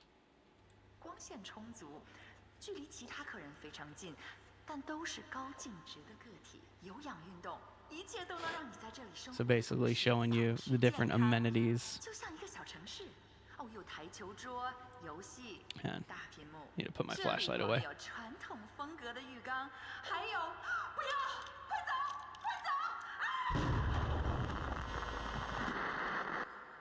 And so that is when the cult blew up the doors to get in here, or blew through the wall. Everybody was at the party in the entertainment bunker. And so in that party, they didn't see what was going on. The cult used it as an opportunity to come into the VIP bunker here, as you can see, and blow a hole through this bathroom door. Here, I just peek in there for a sec. That, and that's where we're going to head next. Just check this note real fast. Barbara, while I appreciate you confiding in me, I don't know what you're talking about. This is not what we thought we were getting into. I don't know anything about star patterns. This is not a luxury retreat. It's a 3-hour walk to the golf course. Exactly. Because they just wanted you here. It's never really fully explained why they wanted people here. And why they just needed more and more people. But the thought is probably similar to that of the original forest. Virginia has this affliction, billionaires trying to fix it, doesn't care about anybody else who is trying to fix it. All right, well, you know what? Let's be smart about this. Where's that bed? Save. Might as well save right here, right? Man, I played for 19 days, in-game days. That's kind of ridiculous. All right, so we come back here, and we find Timmy. Come here. Hey, Timmy. There's got to be a way to open this. key. Nice hand. Something. So this is when you put on the gold armor, but it doesn't work because it's just regular ancient armor. No, we're missing something. Yep, we're missing something. We're missing this. How convenient is that? That's just right there. It's pretty cool, right? So typically, they want you to leave this bunker and all of that. I don't feel like leaving the bunker. I feel like just using some console commands. So instant book build on. There we go. Let's open up this book. So I am really curious about this. So I am going to try it. We'll go ahead and put in the armor plater. Why can't I put this here? Can I put it in here? Go back here. Can I put it here? Really? You're not going to let me put it here? That's obnoxious. All right. Fine. Making me go outside and have to be fought. They must have patched this. Used to be able to build in here. You guys want to see a cool effect before I leave the VIP bunker here? Go to this area. Okay. So this is a little cool feature. I told you the coolest part about this game is the details, right? The level of details. So here, let's go into this room. This room looks like the best one. See that up there on the ceiling? That's a sprinkler. And so I love this. Love these little details right here.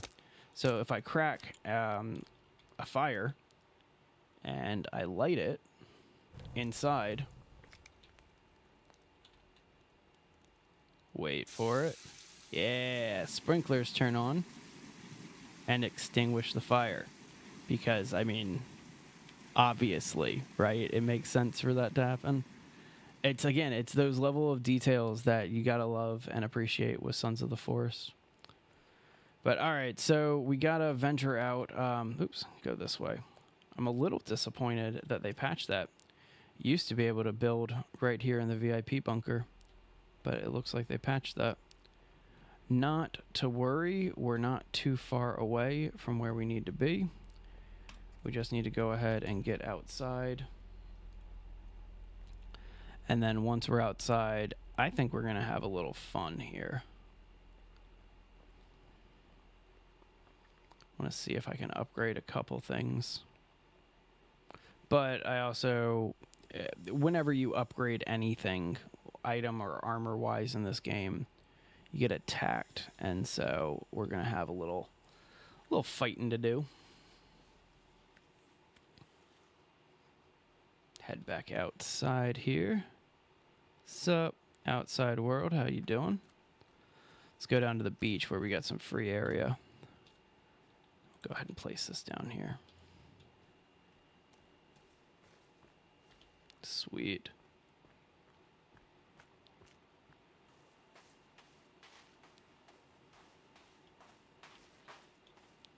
All right, just gonna put this right here.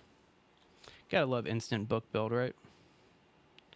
Item plater. Where's my item plater? Oops, went too far. Let's go back. One more.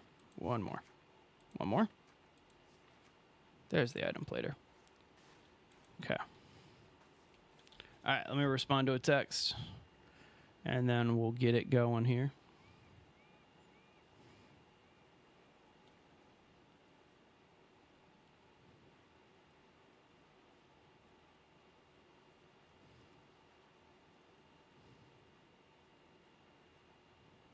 Perfect. All right, cool.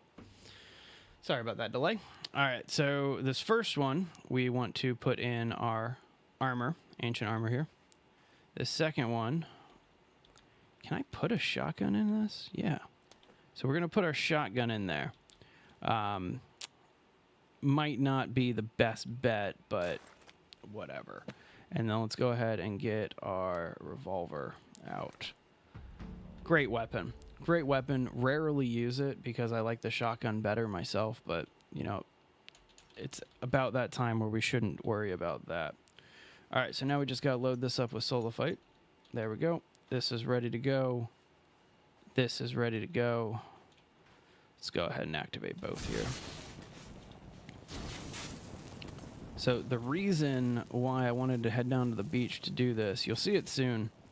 In fact, let's have some fun. The joys of having instant book build on is we can have a lot of fun. Let's go ahead and build one of these and then climb to the top. So with each one of those generators, that electricity, the lightning that's happening, did a great video about running through that lightning and trying to get hit by it. It causes these guys to appear, which is definitely a fun thing.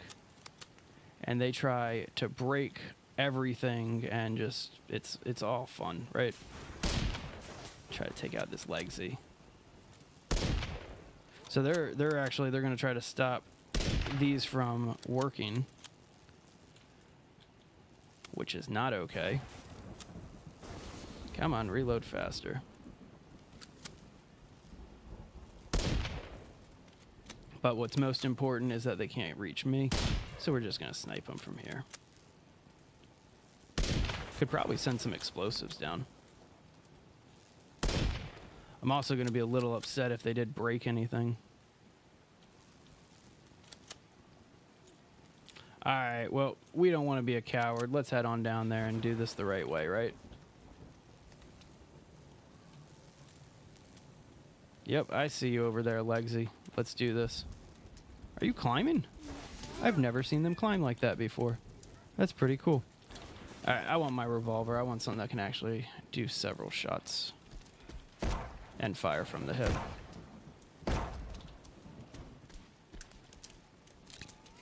But yeah, the later you wait to do these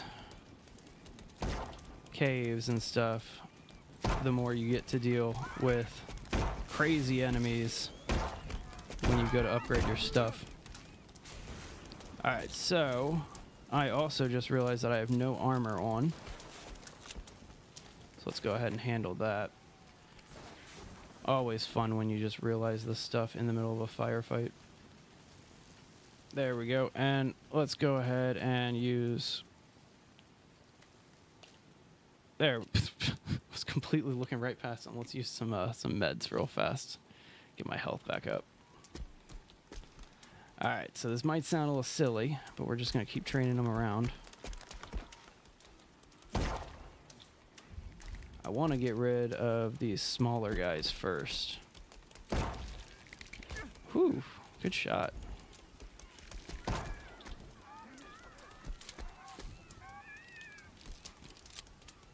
Taking too much time. Let's go ahead and switch to some with a little heat. Right on his face. That was a good one. Alright, got that one too. Good hit.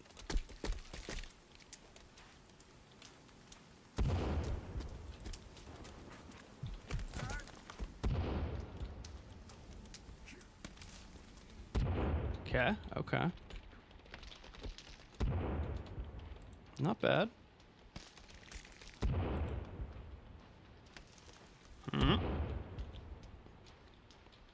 We're getting there, right?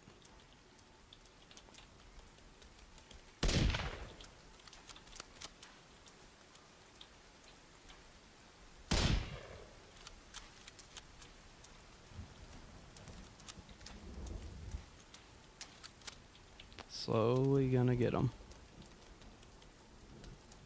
It's kind of why I wanted my shotgun to be upgraded first, is because, in my opinion, the shotgun's one of the better weapons to just use for killing these mutants. It's just a better weapon. I don't know. I don't know if that's accurate or not. It's just, to me personally, if I were going up against all these mutants, I'd want a shotgun. I wouldn't want a rifle like this. Ooh, bad shot. For that reason right there. You know, I'd rather be able to have a little bit of hip fire accuracy than needing to get every shot perfect.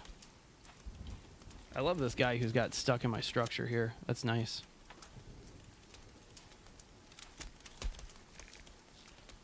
You know, I wonder if it's done. is not done. Give me my shotgun. Give me my shotgun. I saw it pop up right at the end there. Don't be mean. Give me my shotgun already. Did I get that one? Yeah, I got that one. Alright, come on. Shotgun. I got it. And there's the gold shotgun. That's the whole reason why we've been doing this.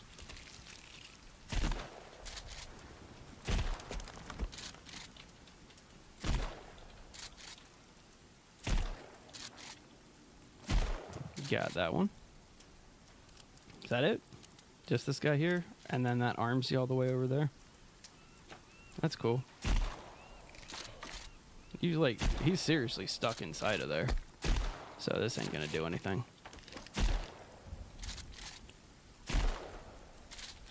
Man, even with the gold shotgun, this takes quite a few hits. Whoa, where'd you come from? That actually scared me a little bit. There we go. Alright, reload that for a little bit. And we got that legsy coming at us. Alright, bud.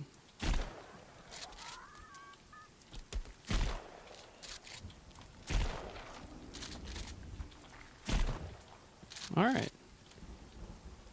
I think that's all of them. Not bad. There we go. And our armor. Got that done. So I see a whole mess of dudes over here. We're gonna go have some fun with them real quick. What's up, friends? Oh, look. It's a bunch of cannibals fighting a demon. Or a mutant. Let them have at it for a little bit. Are you coming at me? Why are you coming at me? Go fight your mutant. Morons. Oh, they killed their mutant. Good on you guys for killing the mutant. Good on you guys. Sorry that this is how it went, but yeah, there we go.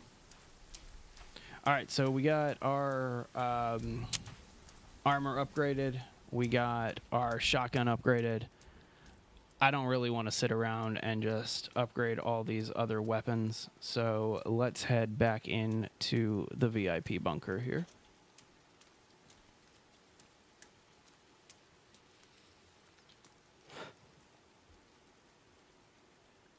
All right, let's venture through back again. So again, all we needed to do was just the armor, but I figured we'd upgrade our shotgun too, since it's that gun that we use for most everything. Oops, failed that console command. There we go. Man, just want to hurry up and unlock the artifact.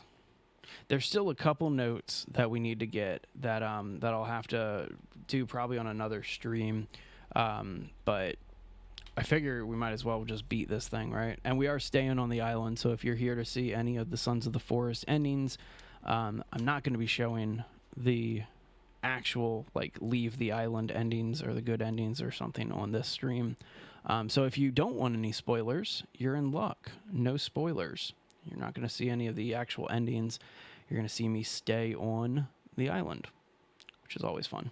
But then you get to see the cave that that only becomes available to you after you have done that the island, or excuse me, stayed on the island and have all the artifact pieces. Which way is it? Nope, not that way. It's this way. This is the way. And then back this way. Hey, Timmy. There's got to be a way to open this. Yeah, right here. Something. I love all my armor just dropping on the floor when I shifted into this. It's working. See it all right there. All these pieces of solifite. It's because I'm loaded with solifite here. And then now I get to pick it all back up.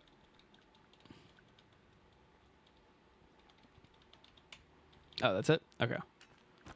All right, so as I mentioned, this cave is by far one of the more unique caves. We're going to switch weapons here.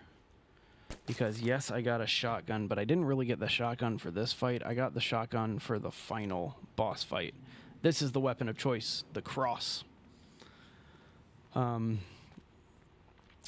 This game's weird, and I say that lovingly when I say that this game is weird. There's also, like, I could put on my night vision goggles too, but I don't know, I like the flashlight better. So it's weird, right? But there's demons in this game, in addition to the, like, multi-dimensional aliens and stuff like that. This is commonly referred to as the Hell Cave. Sorry, wasn't paying attention. Because of the demons that you literally hold the cross up to, and it burns their flesh. Why there's demons in Sons of the Forest, I don't actually know, and I wish I could answer that question. There have been a couple of religious elements, like with the cultists and stuff, but the concept of, like, heaven or hell and actual, like, demonology isn't really in this game. But just right at the end here, you have these enemies called demons that are affected by this cross. And so I've just always thought that it was kind of a more unique touch in this game. One of the more weird elements, if you will. Can you, like, let me through? I could help. I would love to help. But instead, I'll just burn this guy through the wall, I guess. Good shot. The power of Sons of the Forest compels you. It is a highly effective weapon, though, the cross. Great weapon. But also, dude just walked across, like, a pool of lava. You would think that him being on fire wouldn't affect him that much, right?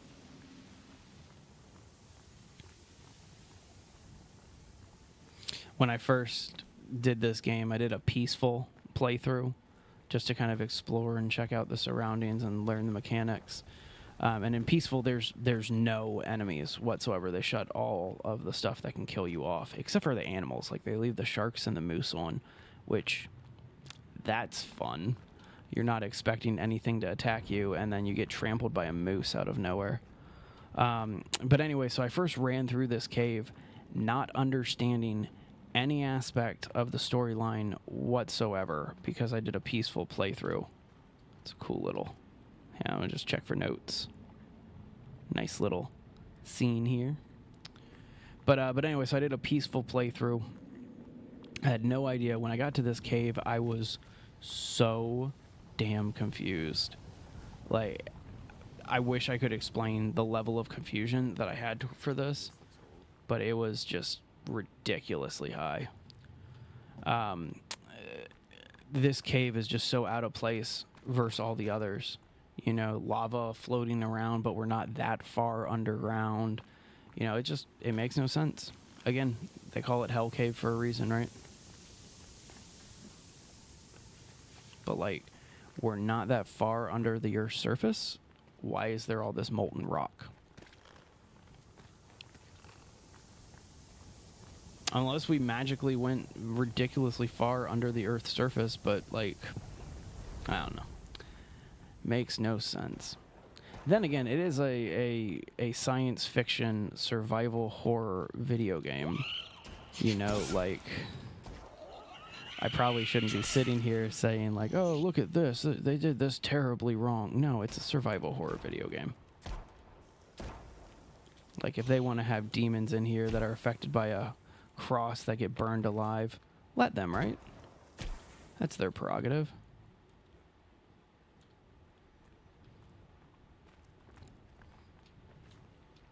Just got to follow Timmy through this cave, though. He, very effective as a companion versus Virginia and Kelvin, because Virginia can't go into any of the caves with you, and Kelvin doesn't do any combat whatsoever. I wish that you could actually, like, have Timmy and roll around with Timmy for a little while, rather than just do this one cave with him. But anyway, we're almost at the boss fight of this cave, which is one of those demons, but like 4 to 5 times the size. They just keep coming. Yeah. It's kind of what happens. It is a survival horror game. It's kind of one of the premises of survival horror. This guy's like stuck. I love how powerful and effective his revolver is. Like, he's got a fantastic gun, and he's a dead-eye shot, that's for sure. Where are we going, Timmy? Boss is down that way. So we're really close to the end of the or this cave boss at least.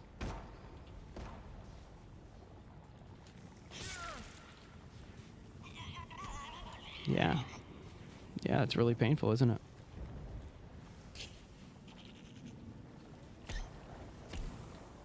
I don't understand why I need to like continuously push and shake this cross at these enemies.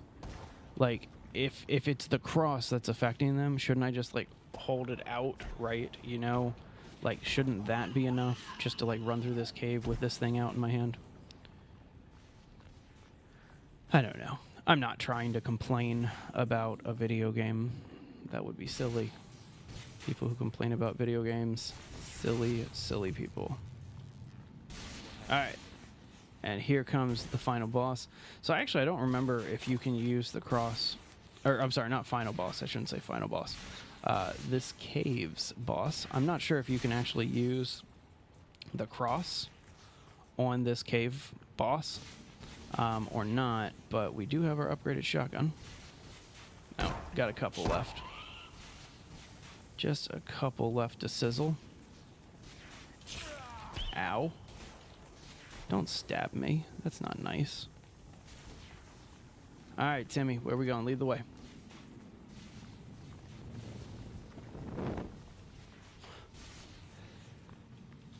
Make sure there's nobody creeping up behind us. Let him take the first few shots on these guys. What are you gonna do? What are you gonna do?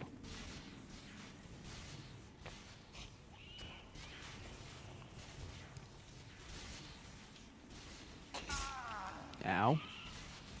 Don't stab me with your legs. That's not nice. Alright, got you. Come on, Timmy, get that last shot. There we go. Joint effort.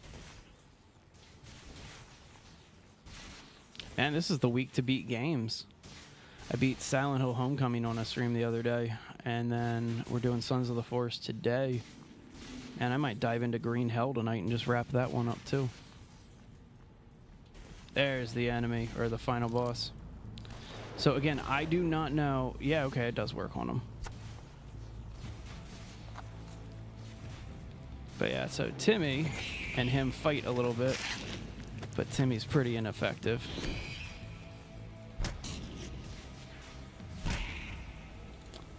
That, you know, they are pretty detailed. I understand what your friend was getting at. They are pretty detailed. I should be able to burn him from there.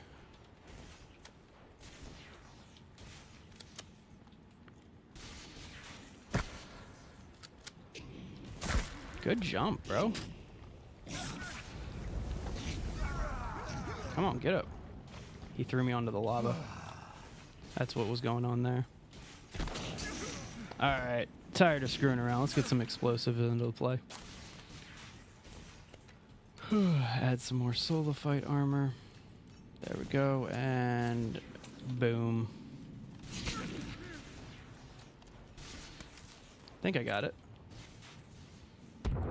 Yeah, I got it. Oh, he jumped up to the ceiling. That wasn't very nice of you.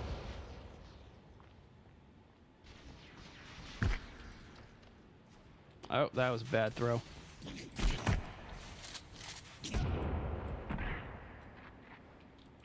I could probably use the cross here, but what's the point, right?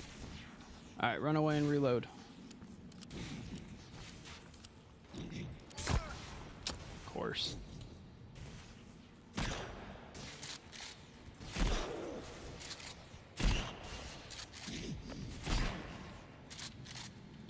Come on, bud.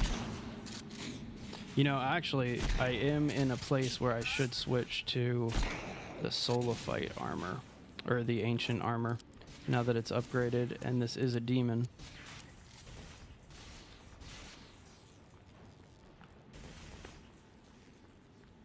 I should make more explosives, too. Good jump. I always get some good jumps off of me. Good hit. Haha. Haha. And you know what? I don't need to, but I'm gonna skin you just because that's always fun. Can you build traps in the final boss location? That's a good question. You know, I've never actually thought to do that. But it's right there on the beach. Like, it's literally, it's just right there on the beach. So, like, I don't see why you couldn't, right? It would make sense that you could. Huh. I don't know. I might actually have to try that. I saved right before I went into the Hell Cave, too. So, I mean, that's not that out of scope. Okay, so this squeeze through is going to trigger the final cutscene. If one person would like to actually see the end of the game cutscenes, let me know. And why did I do that? I didn't want to do that. I set up the wrong thing. Sorry, I was trying to set up a tent to save. But if one person would like to see the final cutscenes in the game, go ahead and just put it in chat now, and we'll go ahead and do 2 runs at the final boss. One with us staying on the island, and the other one with us leaving the island. I think you can just leave the location and have a boss friend that tries to get... That's possible, you know? That may be a possibility. Alright, let's go ahead and eat and drink something, too. I'm actually going to run to the can myself before we do this final fight. I'll be right back. Friendly reminder, this is a good time for you guys to hit that subscribe button.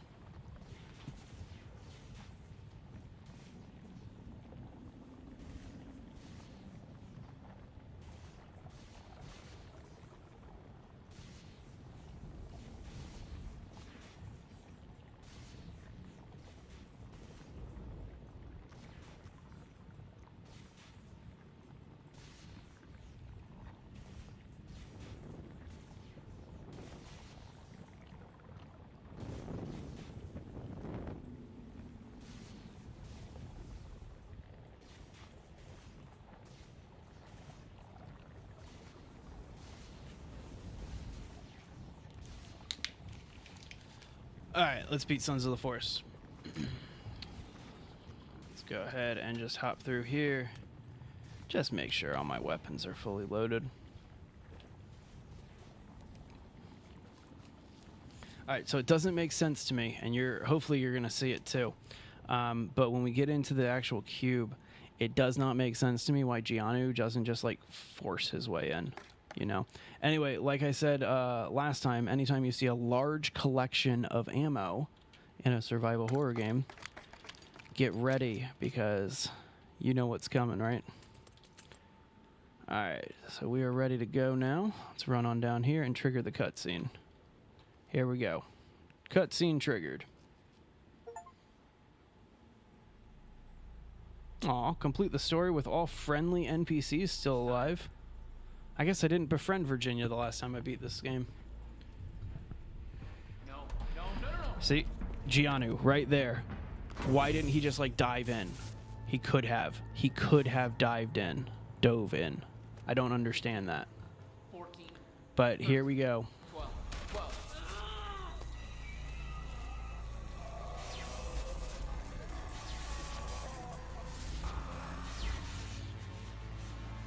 It's a pretty cool cutscene. And so this is the Gold City that you've been talking about or hearing the cultists talk about. Very, very like, what? And then you can see some cultist bodies flying in here. I saw it in a dream. Pretty gnarly.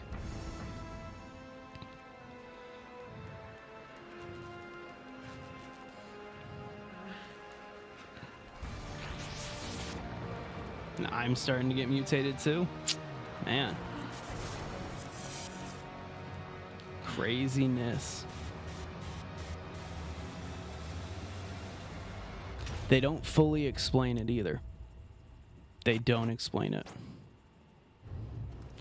But there's Gianu. This was Sup? supposed to fix me. Sup, Gianu, with his head dangling down. It's making me worse. Well, sorry about that, Timmy. So anyway, it goes black here, right? But then we just kind of appear on the beach. There's Virginia, Kelvin. Aw, it's okay, girl. I got you. I got you, girl.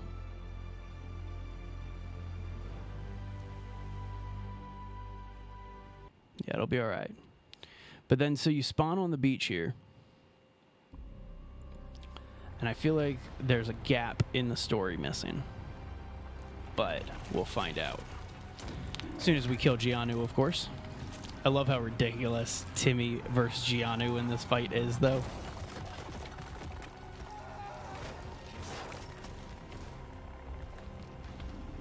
Nice. What's up, Gianu?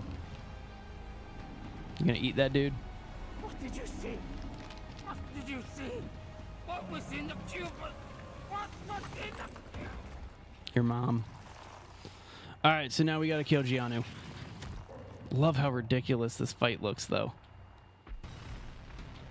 Alright, let's head this way. Shotgun, not that. Don't throw a helicopter at me. That's not cool. Don't appreciate that. So he's going to throw babies at us. He's going to throw helicopters at us. He's just not a good person. If you haven't picked up on that already. Oh, helicopter to the face.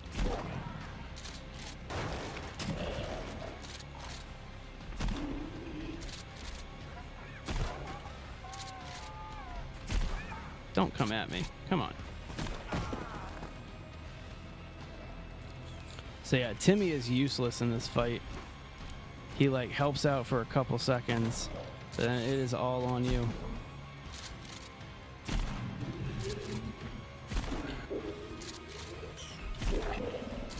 Stay back. Could probably get some explosives out, use that, but too much work, right?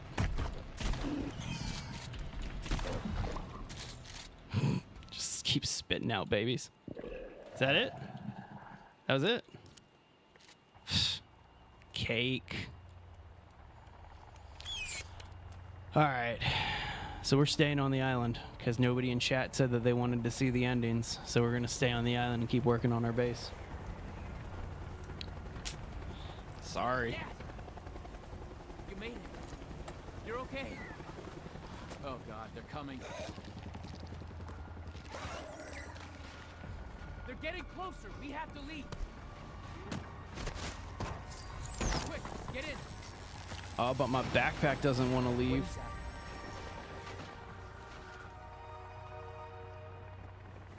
Don't go near it. So, option A, go to the helicopter. Option B, go to your artifact. It wants you to stay. Don't listen to it. I'm gonna stay. I'm gonna stay on the island. Don't. You're on your own. Good luck.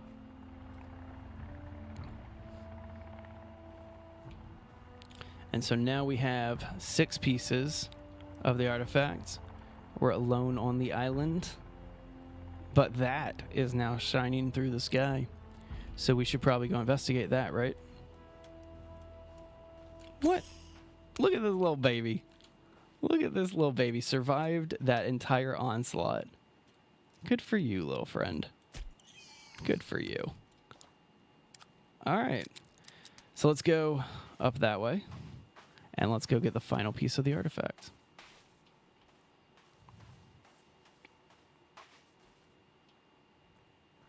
It is the Gianu fight, in my opinion, it's less difficult than fighting the demon in the Hell Cave.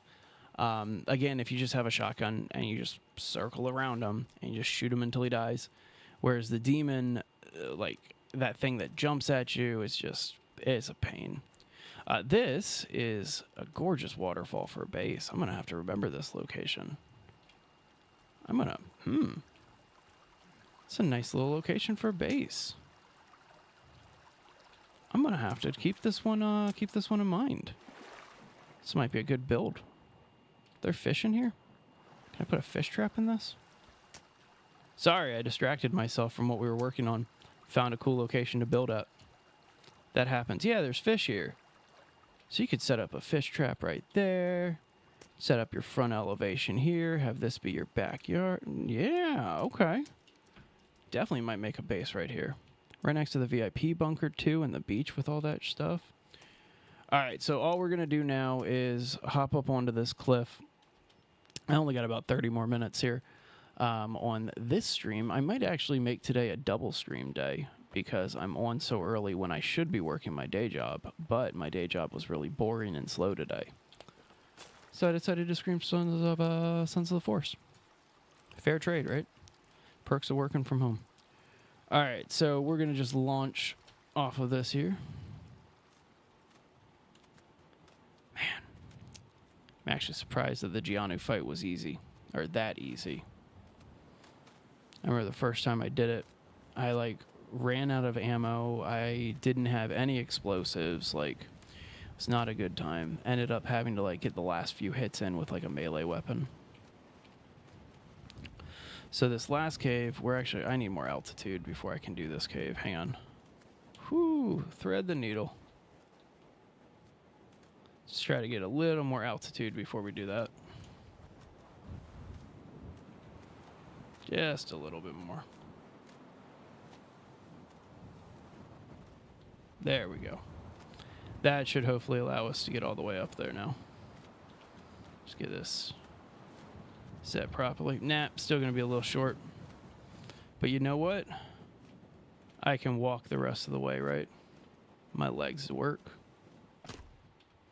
All right, we're going to leave our glider behind. Actually, I don't want to leave my glider behind because I learned something that even when you do console commands, your hang glider for some reason is constantly attached. It's like an owned property or something like that. And so it's just, I don't know, but this console command doesn't work for it. Go ahead and just fill up the rest of my inventory here.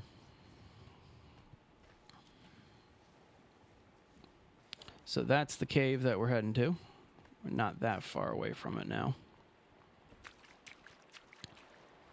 Once you beat the game, though, you do kind of feel unstoppable if you've unlocked everything. There's only a handful of notes that we still need.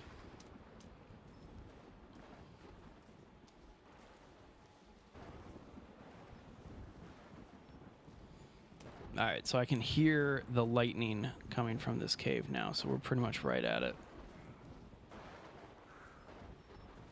Let our stamina rebuild here. So this is, if you remember the trailer, when they actually showed the full game trailer, this is where a lot of that, or some of that footage came from. And a lot of people, they were looking for, oh, where's the lightning cave? This is the lightning cave, is the final artifact location. Here, we got to let it load for a second. There's just so much going on. But yeah, the final location where you get the artifact. That's loud, isn't it? Hang on 2 seconds. Turn you guys down a little bit. Hopefully that's a little bit better. But yeah, this is the final artifact location. So we're going to head down here.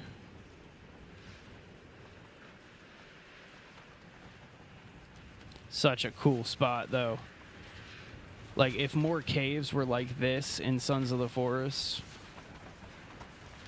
craziness.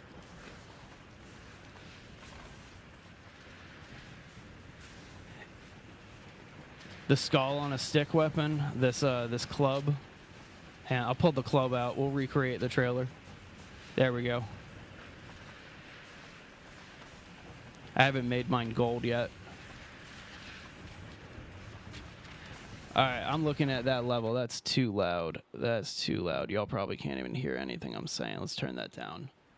It's rocking at minus 50 decibels right now. And it's still loud.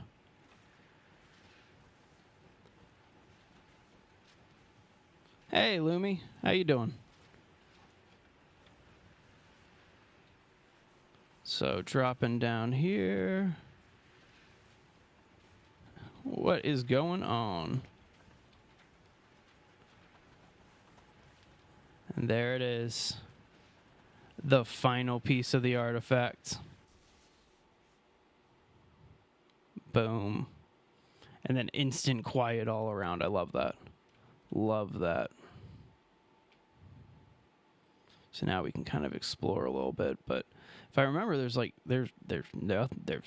nothing in here but the artifact. I mean, that's the whole point of this cave, is to give you the last piece of the artifact.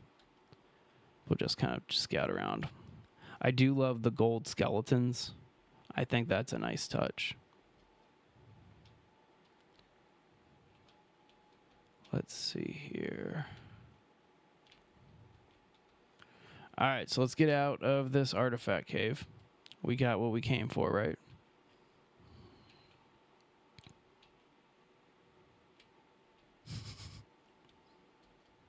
Such a chill game, though.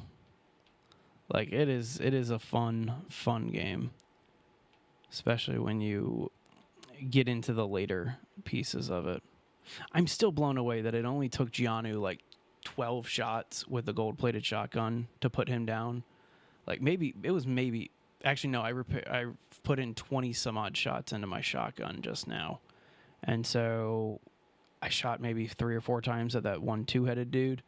And so I'm thinking that it was probably closer to 18 shots to take Gianu down. But the fact that it's only 18 shots to take the final boss down of Sons of the Forest with the shotgun, pretty surprising. I hear you. Where are you?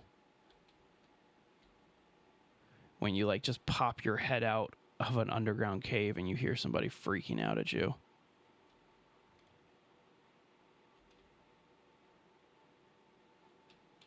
That would be pretty cool. That would be really cool. Like, have more ornate stuff. Why are you on fire? Don't be on fire. I want to beat you to death with the club. How you feel about that, huh? That's what you get for coming at me being on fire. What do you guys want?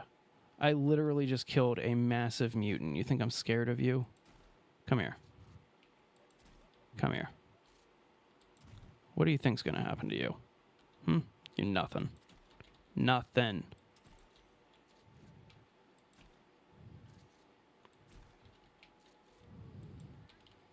All right. Well, I gotta reload, so you guys got a second to survive.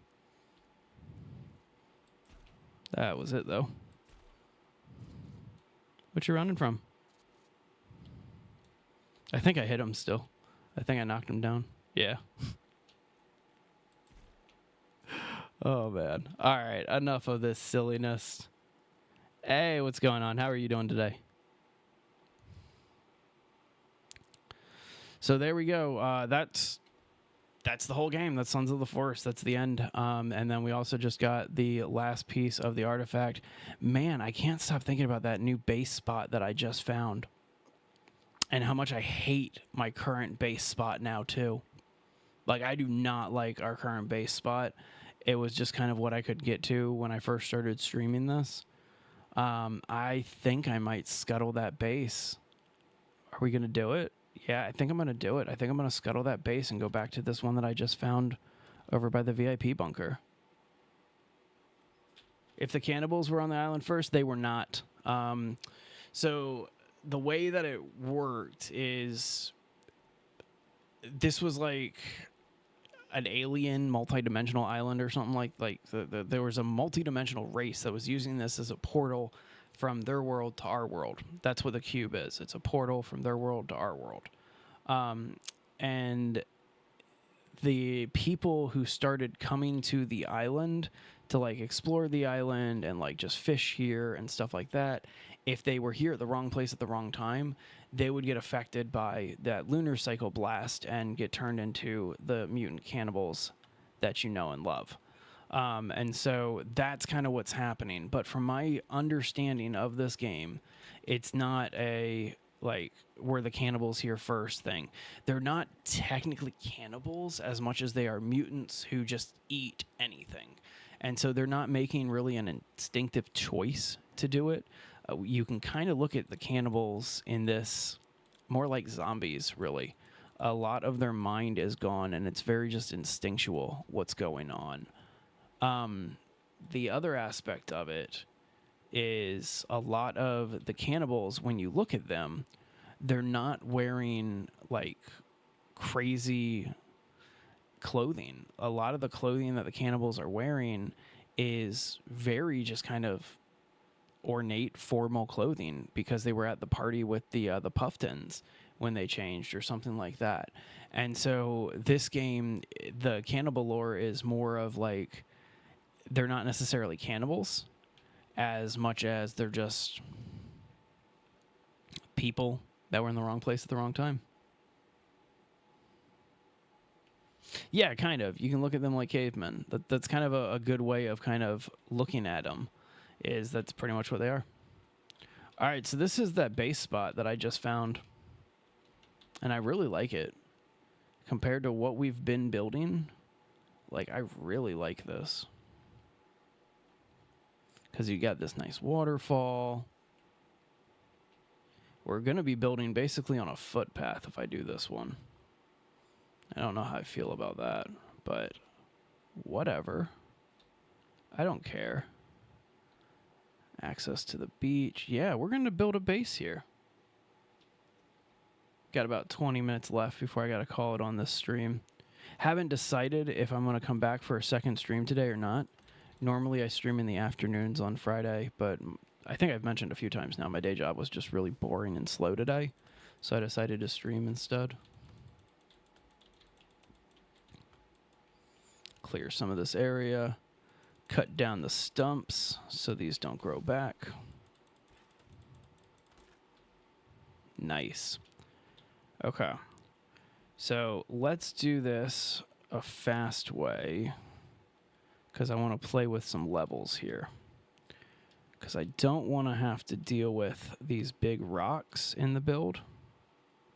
And so what I want to do is I want to kind of have this house built on an elevation. House base.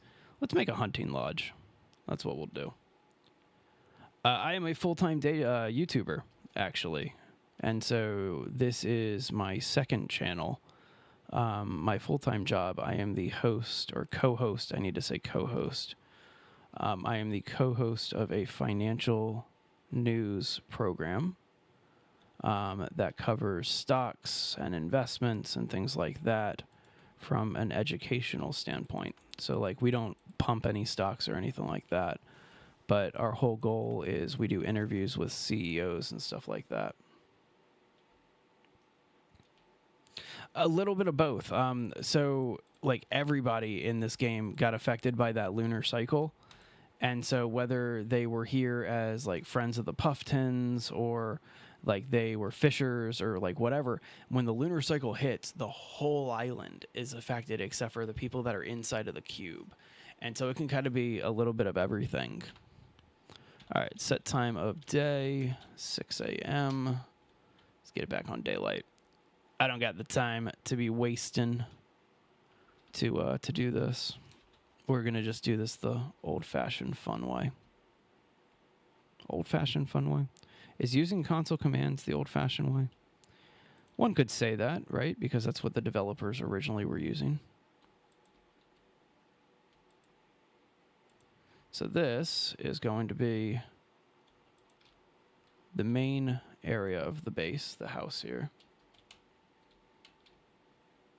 So we can sneak underneath this, and so I think that I'm going to wall out a lot of it, but I'm going to leave one accessible tunnel under the house. So that way you can kind of get through the whole way here. I think that'll be kind of cool. And the fact that you can run under most of it, oh, except for this last log, that's kind of cool.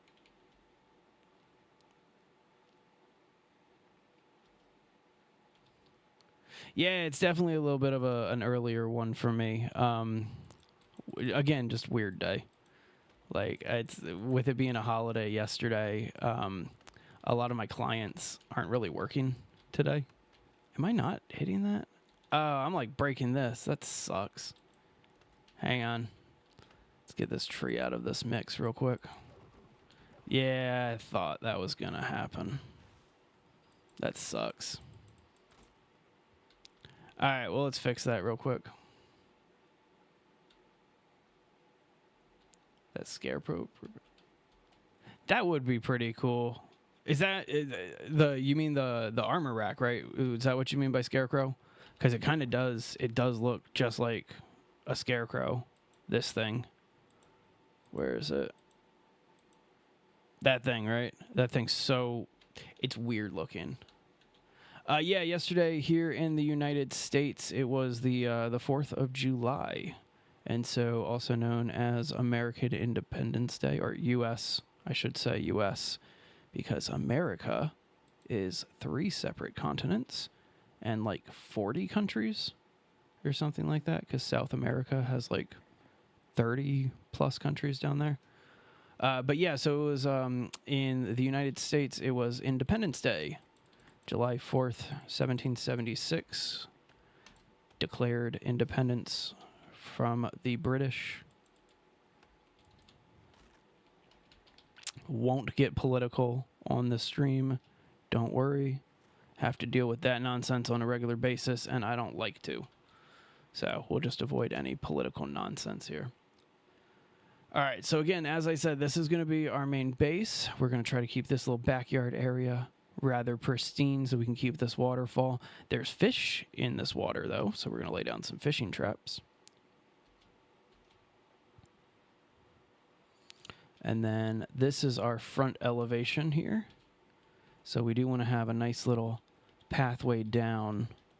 As you can see, we got this just drop off to the beach here. But if we're making a beachfront property, we might as well keep it clean, right? All right, just going to clean up some of these logs. We're using the console command log hack. And so that's how I'm able to grab more than 3 logs at once. Really, though, I'm just trying to clean up the area. I'm not trying to, like, gather resources or anything. We're just trying to kind of limit down how much crap we got going on here. So I see a stump in here that I also want to take out. And we're going to take out really any stumps that we see. Okay. Looking pretty clean. The small part of me that wishes I'd made the floor out of stone instead. There are the bodies down there. You know what? That's a great idea. Have a little... I'll put like a trampoline set up right here so we can launch bodies off of the trampoline when it's time for them to go. All right. So now what we want to do... That's annoying. It's weird that it's set up like that instead. I don't like that. I don't like that one bit, actually. Let me fix that. Because I'm not a big fan of that. What? Why are you like that? That was kind of cool. The collision must have reacted with it. And it caused a little bit of a... it's a stack. That's pretty cool. Alright, so I don't like how that looks there. So we're going to go ahead and fix it out here. Just like that. Won't be able to add walls to this, but that's not a problem. Oops. Don't need that. Alright, so that's looking cool. I think if I take it one more, I can just make a little watchtower here. Let's do that.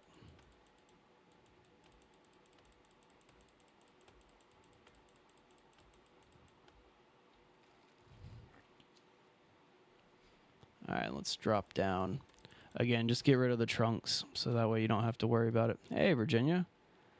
I literally thought that you left the island. Guess she stays with you. Appreciate that.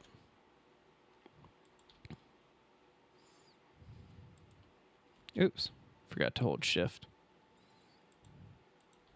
All right, and we're still going to keep a little path there like that.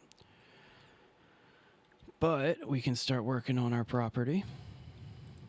Laying down some walls at least. You know what? I screwed up. I messed up. Broke one of my own rules for base building. Framework first.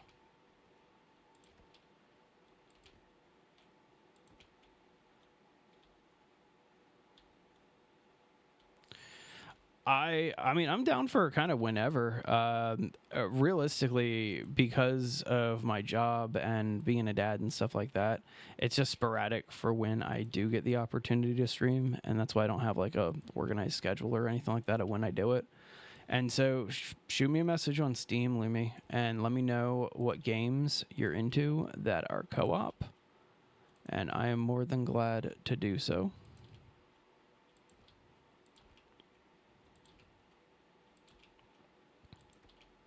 Always looking for people to co-op with.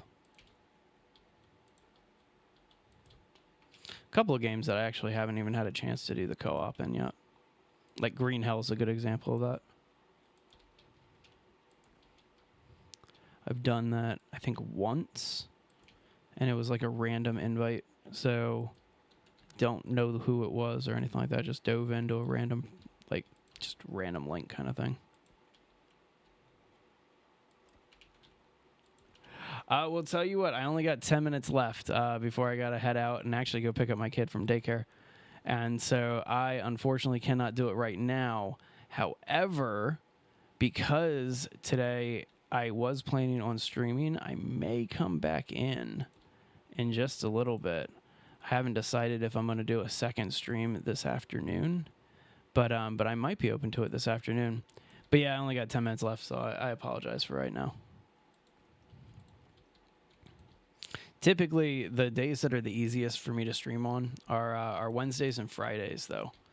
And so if not today, then let's try to sync before Wednesday. And I would gladly stream some Sons of the Forest.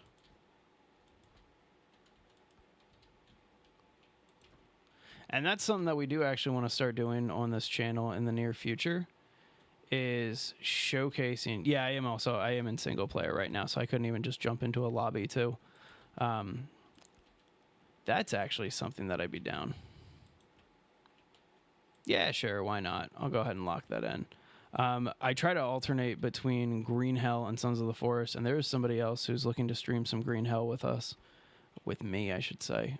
I refer, just so everybody knows, even though it's me right now, I refer to this channel in a royal we sense because there's like 3 people involved at this channel. And so I really, I don't know. It's just kind of stuck in my mind constantly that it's not just me here. I'm just one of the faces on the stream most often. Oops, missed a little peg there. So yeah, you guys know how it goes. You want to do all your grid work first before you start putting your walls on. That way you can kind of plan your structures out a little bit better.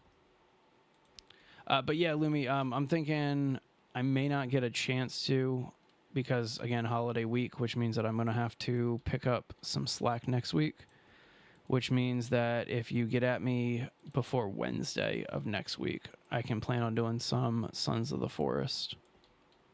But if I do come back in today and stream, I'm going to do some more Green Hell. I figure this seems like the week to beat games. So we did our nostalgia playthrough of Silent Hill Homecoming. Beat the whole game in about 5 hours there. And so that whole playthrough is on our channel now. Just beat today Sons of the Forest. And so we just finalized the last boss. Or we just beat the last boss is what I meant to say. A little while ago, got the last piece of the artifact, and now we're building our mega base. Aside from that, like, I don't know. Part of me wants to kind of dive into Green Hell and beat Green Hell today because, I mean, really, you can beat that game in about 4 or 5 hours, too, if you know what you're doing and where you're going. So, yeah, might just beat some Green Hell today. Lumi, I thought you already sent me an invite on stream, or on Steam rather. I haven't checked my my notifications in a while, But hang on. It's the same as this channel. It's just Base Legend. Nah, they're Soulful from earlier. Yeah, see, you're online. I see you right there. Lumi pedal. There you go.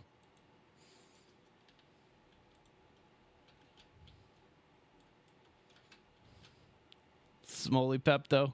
You know, I'll go ahead and add you. Why not?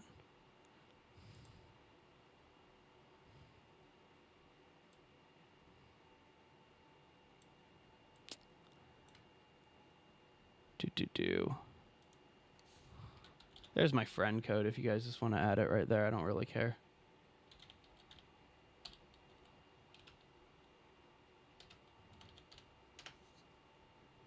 There we go. But yeah, if you guys are into survival and base building and you don't mind listening to me blab away while doing live streams, I have no problem co-oping with people in our community.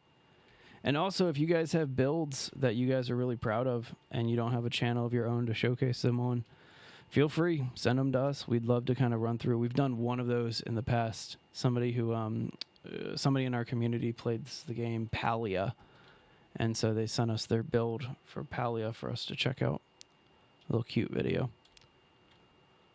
All right, so now we're just going to clear out some of these supports. Some of them are going to have to stay, obviously, because you can't have big structures like this. I mean, like, you can make double wides, and I'll show you guys how to do that if you want. But yeah, sometimes you're going to have to keep some of these posts here, and it is what it is. Can't complain about it.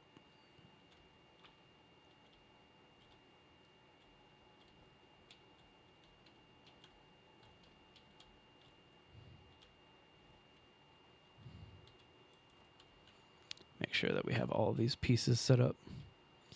If you don't have all of the horizontal beams in place, laying down the vertical ones is kind of futile. Just does not work in your favor. There we go. Almost done.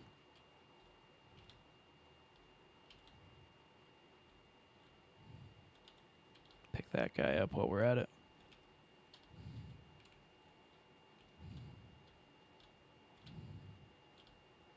All right. So there is a way, in case you're wondering, like, let's say I don't think that this is that sightly of a beam. It really isn't. It's actually kind of a gross beam. I don't like that beam at all. And so what you can do to fix it is if you cut one of these, like here. Hang on, I'm cutting both because it's either this piece or the other. But like right here, right? And you put it, I guess it is the other piece. Hang on. If I take this log and I put it right here and I create that little strut, I guess that's the right word, and I put one there. Now this should be able to stretch long enough to be able to, nah, it still won't let me take it out. Either way, I don't like the placement of that log. We're going to fix that log placement. I don't like that one. I'll put it there instead. Oh, you're not going to let me take that one out? I don't like you. That's not nice. Oh, I really don't like that. Okay, whatever. Can't complain. I am thirsty. And it's pretty much time for me to wrap up. All right, well, this is the beginnings of our mega base. It'll definitely be a lot more from here. Found this cool location by a waterfall after we beat the game. And so we're going to have some fun here. You know what? I want to try something real quick. I'll try something before we call this stream. Friendly reminder to like and subscribe to the channel. We do base building games. We do survival games. I myself am a big fan of horror games, so I do horror content a lot. And I'm one of those horror streamers that kind of laughs and tries to make it funny the whole time because it's funny to me. And so yeah, if you don't want horror streamers like shouting into your ears and stuff like that, like, that's me. I laugh instead. It makes me giggle. All right, I want to try cliff diving. Oh, sweet. Awesome. All right, so our new base has cliff diving capabilities. Sweet. All right, y'all. Well, I may be back later on today. Again, this was an early stream for me, and typically I don't do early streams. I do like kind of mid-afternoon streams here. But either way, I guess I have to do a tent down here on the ground. Not a problem. Tent. But anyway, yeah, like, subscribe for more fun base building content in the near future. And I'm going to stop talking here and just set up this tent and save and see you guys another day or another time because, again, I might come back later. Bye. Have a good one.